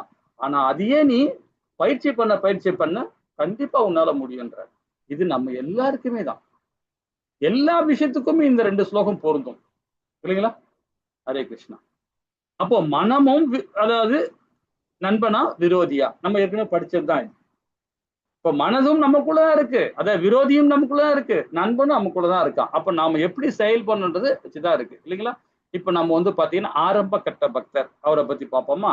வெற்றி அடையாத யோகி, அதாவது கனிஷ்டக அதிகாரி பத்தி பார்ப்போம். 41வது பதம் மாதாஜி. ஹரே கிருஷ்ணா. हरे कृष्णा। प्राप्य पुण्य कृतां लोकान् वसिष्ठा शाश्वती समाह शूसीनां श्रीमतां केहे योग पृष्ठो विजायते। हरे कृष्णा। ஹரே கிருஷ்ணா மாதாஜி. இந்த இடத்துல என்ன சொல்றாரு பாருங்க. வெற்றி அடையாத யோகியின் புண்ணிய ஆத்மாக்களின் லோகங்களை பற்பல வருடங்கள் அனுபவித்த பின் நல்லோர் குடும்பத்தில் அல்லது பெரும் செல்வந்தர் குடும்பத்தில் பிறக்கிறார். வெற்றி அடையாத யோகி. இப்ப நம்ம அது சொல்லணும், நிறைய விஷயங்கள் சொல்லணும், நமக்கு நேரம் பத்தல. இருந்தாலும் ஒரு சின்ன ஷார்ட் அண்ட் ஸ்வீட்டா சொல்றேன். இப்போ ஒரு ஆரம்ப கட்ட பக்தர் இருக்காருன்னு வச்சுங்களேன். அவரு முடிஞ்ச வரைக்கும் என்ன பண்ணுவாரு? பகவத்கீதை படிக்கிறார், செயல்பட்டுக்கிட்டே இருக்கார். ஸ்ரீமத் பாகவதம் படிக்கிறார், செயல்பட ஆரம்பிச்சிருக்கிறார். அவர் முழுமை முடியறதுக்கு முன்னாடி அவர் உடல் உபாதைகள் ப்ராப்ளம் இருக்கு, வயசாயிடுச்சு, அவர் அதுக்குள்ள இறந்துட்டாரு. ஆத்மா உடலை விட்டு பிரிஞ்சிச்சுன்னு வச்சுங்களேன். கண்டிப்பா அதோடைய பலன் உண்டு. அப்போ அவங்க எங்க போறாங்க தெரியுங்கன்னா, ஒரு நல்ல குடும்பத்துல, ஒரு செல்வந்தர் குடும்பத்துல, ஒரு கல்வியாளர் குடும்பத்துல பிறக்கிறாங்க. ஏன்னா அந்த இறக்கும் தருவாயிலே அந்த நிலையில இருந்ததுனால உடல் தான் மாறி இருக்கே தவிர அந்த சூட்சம உடல் அங்கதான் இருக்கும். அந்த உடலுக்கு வேற உடல் தேடி போயிடும். நம்ம 2000 படிச்சேன், ஆத்ம தத்துவத்துல படிச்சேன்ல, அந்த உடல் அங்க போயிடும். ஆனா பகவான் என்ன சொல்ல தெரியுங்களா? இந்த பிறவில உனக்கு முத்தி கிடைக்கலனாலும் பரவாயில்ல, அடுத்த பிறவிலையாவது முத்தி கிடைக்கும். இது கருட புராணத்துல ஒரு ஆச்சாரி ரொம்ப அழகா சொல்றாரு. என்ன சொல்றது பாத்தீங்கன்னா, ஒரு பானை, ஒரு பெரிய பானை. அந்த பானையில பாவமும் போய் சேரும், புண்ணியமும் போய் சேரும். நாம என்னெல்லாம் செயல்படுறோமோ, என்ன பாவம் பண்றோமோ, என்ன புண்ணியம் பண்றோமோ, அந்த பானைக்குள்ள சேர்த்து வச்சுட்டே இருப்பாங்களாம் தேவர்கள். அப்ப இந்த பிரிவில நம்ம என்ன பாவம் பண்ணிருக்கோம், என்ன புண்ணியம் அதை சேர்ந்துகிட்டே போகும்போது அந்த பானை நிறைய விடக்கூடாது. நிறைய விட்டோம்னா இந்த லோகத்துல இறந்துகிட்டும் மாறி மாறி மாறி மாறி வரும். அப்போ அந்த பானையில குறையணும். என்ன குறையணும்? பாவம் மட்டும்தான் குறையணும். புண்ணியம் பொங்கி வழியணும். புண்ணியம். அப்ப நாம பாவமும் புண்ணியமும் அந்த பானைக்குள்ள நிறைய சேர்ந்துட்டே இருந்ததுன்னா அடுத்த பிறகு நமக்கு உண்டு. மனித உடல் கண்டிப்பா உண்டு. மனித உடல் ஏதோ ஒரு உடல் உண்டு கண்டிப்பா, நம்ம செஞ்ச பாவத்து புண்ணி தகுந்த மாதிரி. அப்ப அடுத்த உடல் போகும்போது அந்த பானையில இருந்து மொண்டு அப்படி நம்ம கொடுப்பாங்க. ஆனா பானை நேரம் அது வழியில பாவம் புண்ணி ரெண்டுமே தான் வழிஞ்சு கிடக்குது. அது குறையணும். அப்ப குறையலன்னா போன ஜென்மத்துல அந்த பானையில செஞ்ச எத்தனை ஜென்மம், 7 ஜென்மம், 8 ஜென்மம், 6 ஜென்மம், 5 ஜென்மம், எத்தனை ஜென்மத்தை நம்ம பாவம் புண்ணியம் பண்ணமோ அது மொண்டு நம்ம கொடுத்துக்கிட்டே இருப்பார் பகவான். தேவர்கள் மூலமா வந்துகிட்டு தான் இருக்கும். இது 3 விதமான நிலை இருக்கு. அப்ப அந்த நிலையை நம்ம எப்படி இருக்கணும்னு பாருங்க. நாம புண்ணியம் செஞ்சுக்கிட்டே இருக்கணும், பாவத்தை சேர்க்க கூடாது. அப்ப அந்த பானை பொங்கி வழியும் போது பாத்தீங்கன்னா, ஒரு நல்லூர் குடும்பத்துல, ஒரு செல்வந்தர் குடும்பத்துல, ஒரு மகான் குடும்பத்துல, ஒரு கல்வியாளர் குடும்பத்துல பிறப்போம். ஏன் பிறக்கிறோம்? அங்க பிறந்த பிறகு அந்த ஆத்மா போன ஜென்மத்துல நாம பண்ண புண்ணி தகுந்த மாதிரி பாவமே பண்ணாம ஹரிபக்தியோட பகவானுக்கு சொல்லி நாம முத்தி அடைவோம் அந்த வாழ்நாள். அப்ப நம்ம குறைஞ்சபட்சம் புண்ணியத்தை பண்ணணும், பாவத்தை பண்ணாம விட்டுணும். அப்போ ஹரிபக்தி தான் நமக்கு முக்கியம். ஹரிபக்தியோட இருக்கணும் இல்லைங்களா? அப்ப யோகி, அதாவது முழுமையடையாத யோகி, பிரம்ம நிலையை உணராத யோகி, அவனுக்கு புண்ணியம் செஞ்சாவே போதும். கடைசி காலகட்டத்துல 60 வயசான பிறகு செய்யுங்க, புத்தி கொடுங்கன்றார். நீ 60 வயசு இல்லையா, நீ சாகிற வரை வரைக்கும் நீ இப்ப தப்பா பண்ணியிருந்தாலும் பரவாயில்ல, இறக்கும் தருவாயிலே என்ன நினைடான்றார். இறக்கும் தருவாயிலே என்ன நினைன்றார். அது நினைக்கணும்னா ஹரிபக்தி தான் நமக்கு முக்கியம் இல்லைங்களா? ஹரே கிருஷ்ணா. 42வது பதம். हरे कृष्णा।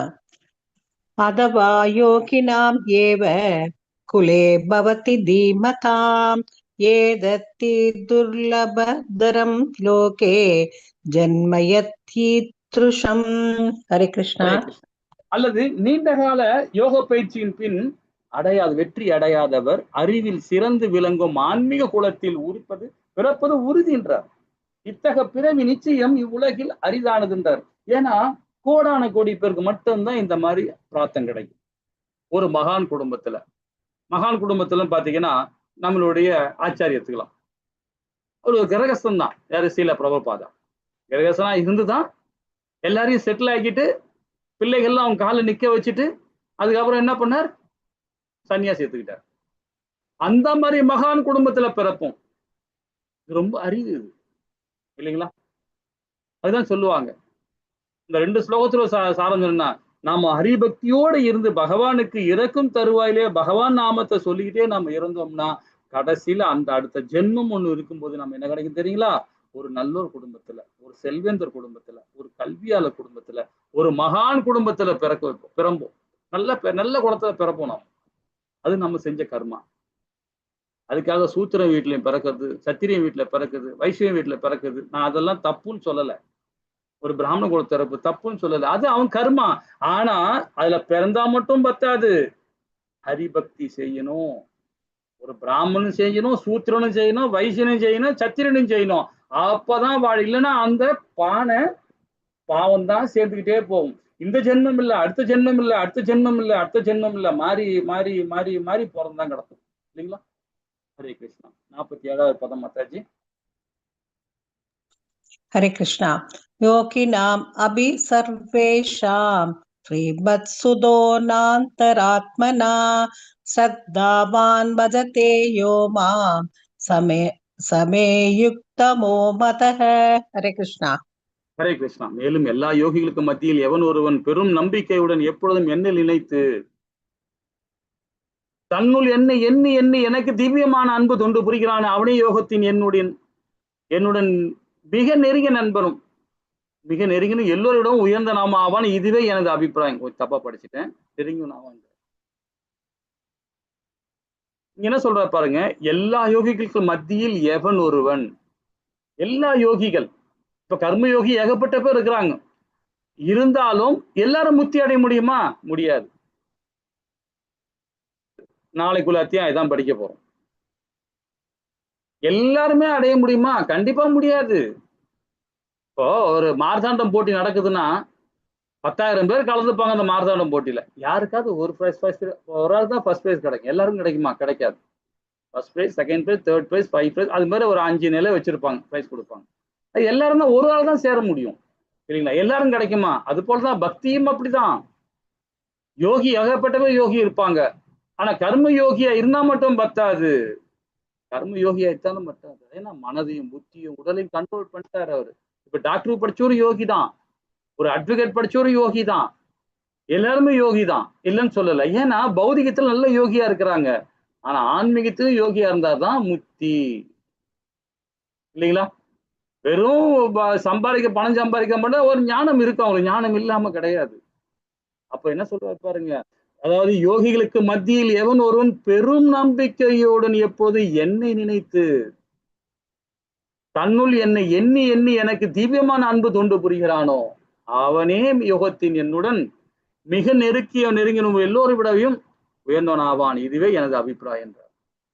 இப்ப நம்ம இது வரைக்கும் படிச்சு என்ன புரிஞ்சுக்கிட்டோம் பாருங்க. கர்ம யோகம், ஞான யோகம், அஷ்டாங்க யோகம், பக்தி யோகம், ஒரு படியா ஏறணும். கர்ம யோகத்துக்கு போறோம், ஞான யோகத்துக்கு போறோம், அஷ்டாங்க யோகத்துக்கு போறோம், அதுக்கப்புறம் பக்தி யோகம் போறோம். இவை அனைத்து யோகங்களும் பக்தி யோகம் என்னை இலக்கை நோக்கி முன்னேறுகின்றனர். ஏன் இந்த மாதிரி நம்ம போனோம்? இந்த மாதிரி போகணும் அவசியமே இல்லை. இது பாருங்களேன், இந்த மாதிரி போகணும். இது ஒரு படியா ஏறிட்டு போறோம். நம்ம ஒரு படியா ஏறிட்டு போறோம்.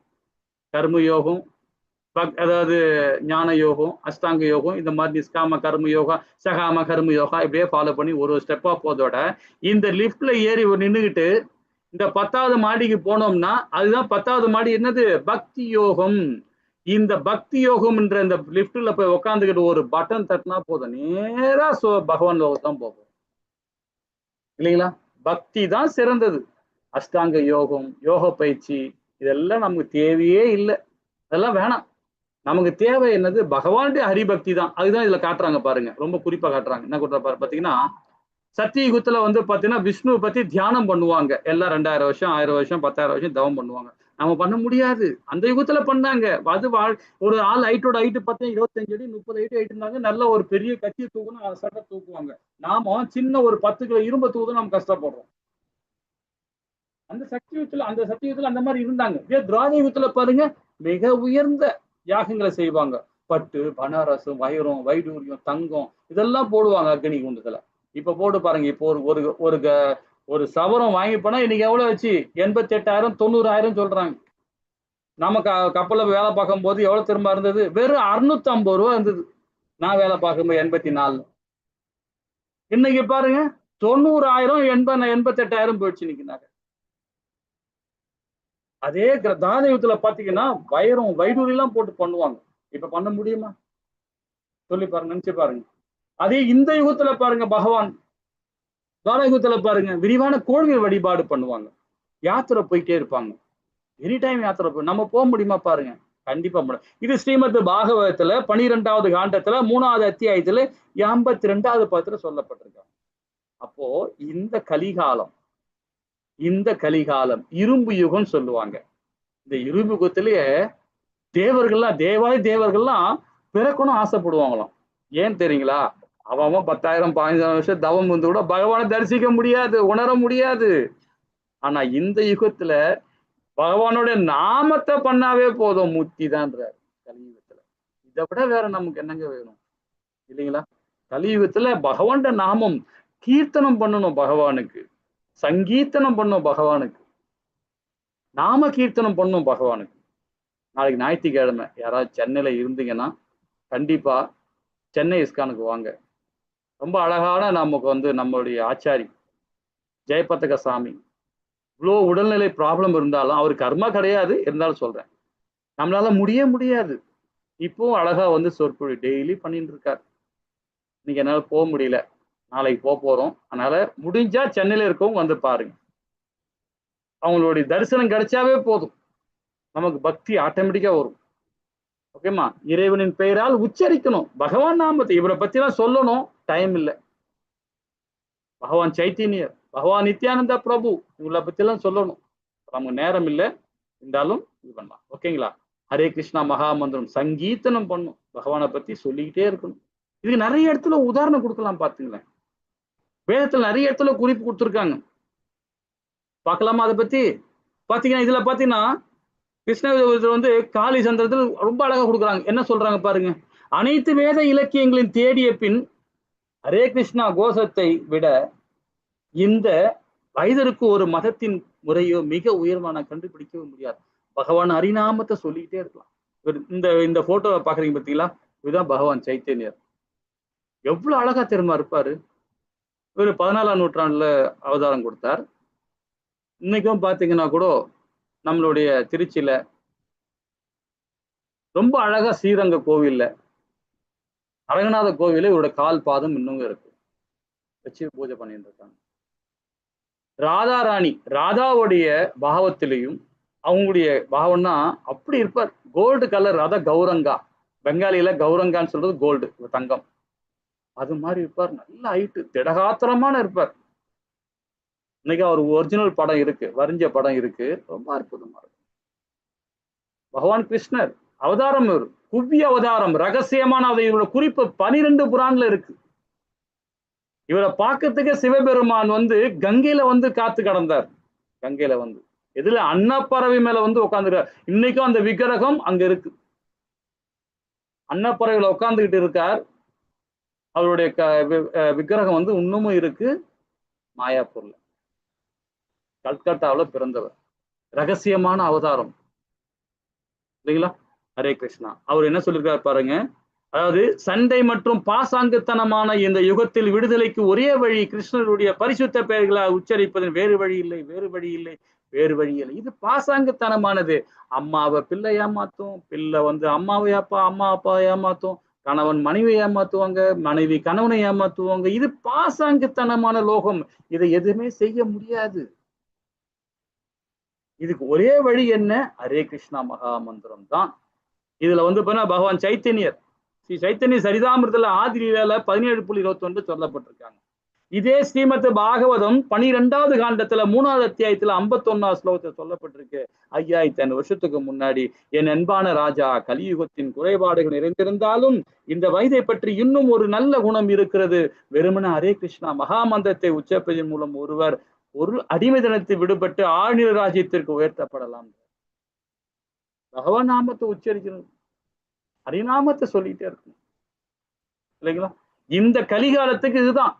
கோயில் கோயிலா சுத்துங்க, தேவையே இல்லை. பகவானே சொல்றாரு, என்னை ஏன்பா பார்க்க வரீங்க? பார்க்க வரீங்களா? வந்து சேவை பண்ணுங்க, தேவையே இல்லை. வீட்டுல உட்காந்து வீட்டை கோவிலாக்குங்க. உங்களுக்குள்ள நான் இருக்கிறேன், உங்களுக்குள்ளவே இருக்கிறேன். ஹரிபக்தி, நல்லதே நினைங்க, நல்லதே செய்யுங்க. இதுதான் உங்களுடைய சனாதன வழிமொழியா நீங்க பண்ணாவே போதும். உங்களுக்குள்ள நான் இருக்கும்போது எல்லா வழியும் எல்லாம் கிடைக்கும்ன்றார். சரிங்களா? ஹரே கிருஷ்ணா. இதே பகவத்கீதையில 10.25 சொல்றார். என்ன சொல்றார் பாரு, கிருஷ்ணராகிய நான் யாகங்கள் என் பெயரில் உச்சரிக்கும் ஜப ஐக்கியமாவேன். ஏன்னா பகவான் நாமத்தில்தான் அவர் வாசமே செய்யறாரு. பகவான் நாமத்தை உச்சரிக்கும் நான் எதுக்கு தெரியுமா ஹரே கிருஷ்ணா மகாமந்திரம் சொல்றேன்? இந்த நாக்குல அந்த ஜலம், அந்த உமிழ்நீர் சுரக்குது பாத்தீங்களா, அமிர்தங்க. அது அமிர்தம். சில பேர் வெத்தலை பாக்கு போடுறாங்க, சில பேர் பாக்கு போடுறாங்க, பவுட்ரு போட்டு போட்டு அந்த உமிழ்நீர் துப்புறாங்க. அதுக்கப்புறம் 40 வயசுக்கு மேல வயிறு செரிக்கல, வயிறு செரிமனம் ஆமாடுது. எப்படி செரிக்கும்? சின்ன வயசுல தேவையில்லாத கெட்ட பழங்களை வச்சுக்கிறாங்க. நீங்க பகவான் நாமத்தை சொல்லி பாருங்களேன், அறுசுவை உணவு சாப்பிட்ட செரிமனம் பண்ற அளவுக்கு உங்களுக்கு அந்த உமிழ்நீர் சுரக்குங்க. இது வந்து நாங்க நிறைய இடத்துல இதை படிச்சிருக்கிறோம். இது ஒரு ஆர்டிக்கலே இருக்கு. ஹரே கிருஷ்ணா மகாமந்திரம் சொல்லிட்டே இருங்களேன், உங்க நாக்குல ஆட்டோமேட்டிக்கா அந்த உமிழ்நீர் சுரந்துகிட்டே இருக்கும். நல்லா டைட்டா சாப்பிடுங்க, பகவான் நாமத்தை சொல்லி சாப்பிட்டுருங்க, பகவான் பிரசாத் சாப்பிட்டுருங்க. உட்காந்து ஹரே கிருஷ்ணா மகாமந்திரம் சொல்லுங்களேன், 2 மணி நேரத்துல 1 மணி நேரத்தை சிரிச்சிடும் சாப்பாடு. இந்த உமிழ்நீர் நாக்குல இருந்து சுரக்கும், அற்புதமா சுரக்கும், எல்லா நோயும் போயிடும். அதுதான் பகவானே சொல்றார். ஸ்ரீமத் பகவத்கீதையில 10வது அத்தியாயத்துல 25 சொல்றார், விபூதி யோகத்துல சொல்றார், அந்த நாமத்துல நான் வாசம் செய்யறேன்றார் பகவான். சரிங்களா? முடிஞ்ச வரைக்கும் உட்கார்ந்தாலும் எழுந்தாலும் நின்னாலும் ஓடினாலும் கிருஷ்ணா மாதவா கோதவா பகவான் நாமத்தை சொல்லிக்கிட்டே இருங்க. மனைவி என்ன கூப்பிடுங்க, தாயே லக்ஷ்மி கனகவலி தாயே அப்படின்னு கூப்பிடுங்க. கணவர் என்ன கூப்பிடுங்க, கிருஷ்ணா ராதா, இப்படி பகவான் நாமத்தை சொல்லிட்டே இருங்க இல்லைங்களா? இந்த இடத்துல சைத்தன்ய சரிதாமிரத்துல பாத்தீங்கன்னா ஆதிலீலால 20.16 சொல்லப்பட்டிருக்குது. என் ஆண்டவரே, கடவுளின் உயர்ந்த ஆளுமை, உங்கள் புனித பெயரில் வாடும் நிறுவனத்திற்கு அனைத்து நல்ல அதிர்ஷ்டங்களும் உள்ளன. எனவே உங்கள் கிருஷ்ணா மற்றும் கோவிந்தா போன்ற பல பெயர்கள் உள்ளன. உங்கள் பெயர்களை நீங்கள் இந்த பெயர்களை முதலீடு செய்து உள்ளீர்கள் மற்றும் இவற்றை நினைவு கொள்வதற்கு கடினமான மற்றும் வேகமான விதிகள் எதுவுமே இல்லை. பாத்ரூம்ல உட்காந்து கூட நீங்க சொல்லலாங்க. மாதாஜி எல்லாம் 3 நாள் இந்த வரும் இல்லையா, அந்த நாள்ல கூட நீங்க பகவான் நாமத்தை சொல்லலாம், தப்பே இல்லை. தீட்டு கிடையாது, எதுவும் கிடையாது, சொல்லலாம். ஹரிபக்தி ஹரிபக்தியோட சொல்லலாம், தப்பே கிடையாது. ஆனா அந்த நேரத்தில் துளசி மாலை கை வைக்காம படிக மாலை, வேம்பு மாலை, தாமரை கொட்டை மாலை அதை வச்சு சொல்லலாம். துளசி மாலை தொடாம பண்ணுங்க. ஹரே கிருஷ்ணா. சரி, இது வரைக்கும் என்னென்ன படிச்சோன்னு ஒரு சின்ன கண்ணோட்டம் பார்த்துருவோமா? 1ல இருந்து 9, அப்புறம் அஷ்டாங்க யோகத்தின் முன்னேறுதல், அப்புறம் 8 நிலையை பார்த்தோம். 6ல இருந்து 32வது 10ல இருந்து 32வது பதம் வரைக்கும் பார்த்தோம். 33, 36 அதாவது ஏன் மனதை கட்டுப்படுத்தணும்ன்றதை ரொம்ப அழகா பகவான் சொல்லி கொடுத்தார். 37, 45 அதாவது தோல்வியற்ற யோகின் இலக்கு என்ன, ஆரம்ப கட்ட பக்தன். அதாவது பக்தி யோகத்துல மிக உயர்ந்த நிலை யோகான்னு பார்த்தீங்கன்னா 46ல இருந்து 47 வரைக்கும் பார்த்தோம். ஹரே கிருஷ்ணா. வாஞ்ச கல்பத்தர ஜெய் ஸ்ரீ கிருஷ்ணா சைத்தன்ய பிரபு நித்யானந்த ஸ்ரீ அத்வைத கதாதார சீவாசாதி கௌரபக்த ஹரே கிருஷ்ணா கிருஷ்ண கிருஷ்ண ஹரே ஹரே, ஹரே ராம ராம ராம ஹரி ஹரி. ஏதாவது டவுட் இருந்தா கேட்கலாம். கொஞ்ச நேரம் டைம் ஆயிடுச்சு. ஹரே கிருஷ்ணா.